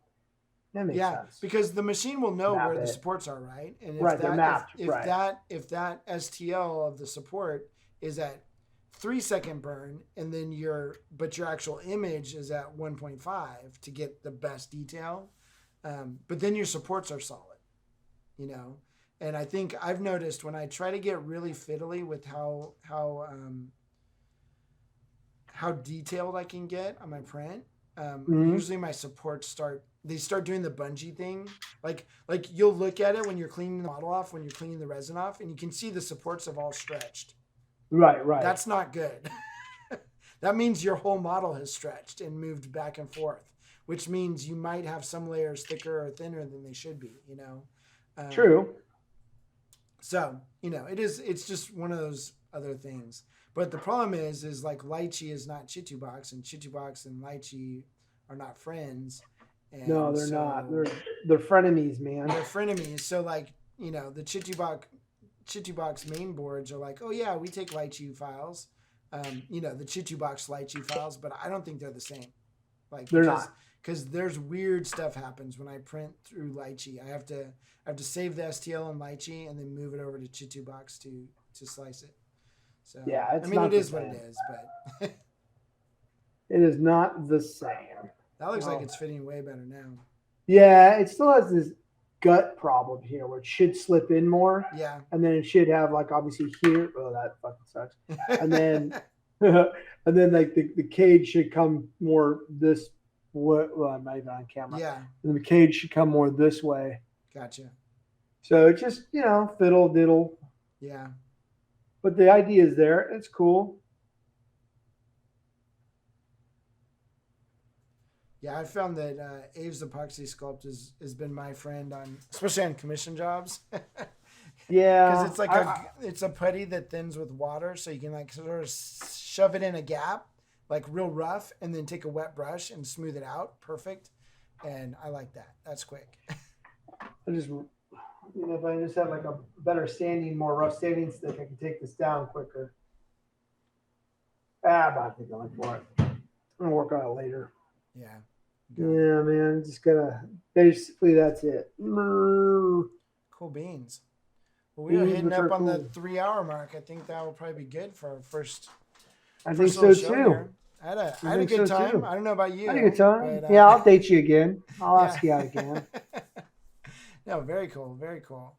And yeah, if people out there are watching, we're commission painters. We'll talk about commission stuff all you want, but otherwise Yeah. we're just gonna be painting and having a good time. All right, man. All the You have a good night, dude. All right, man. I will talk to you later. Definitely. See ya. Bye. See ya.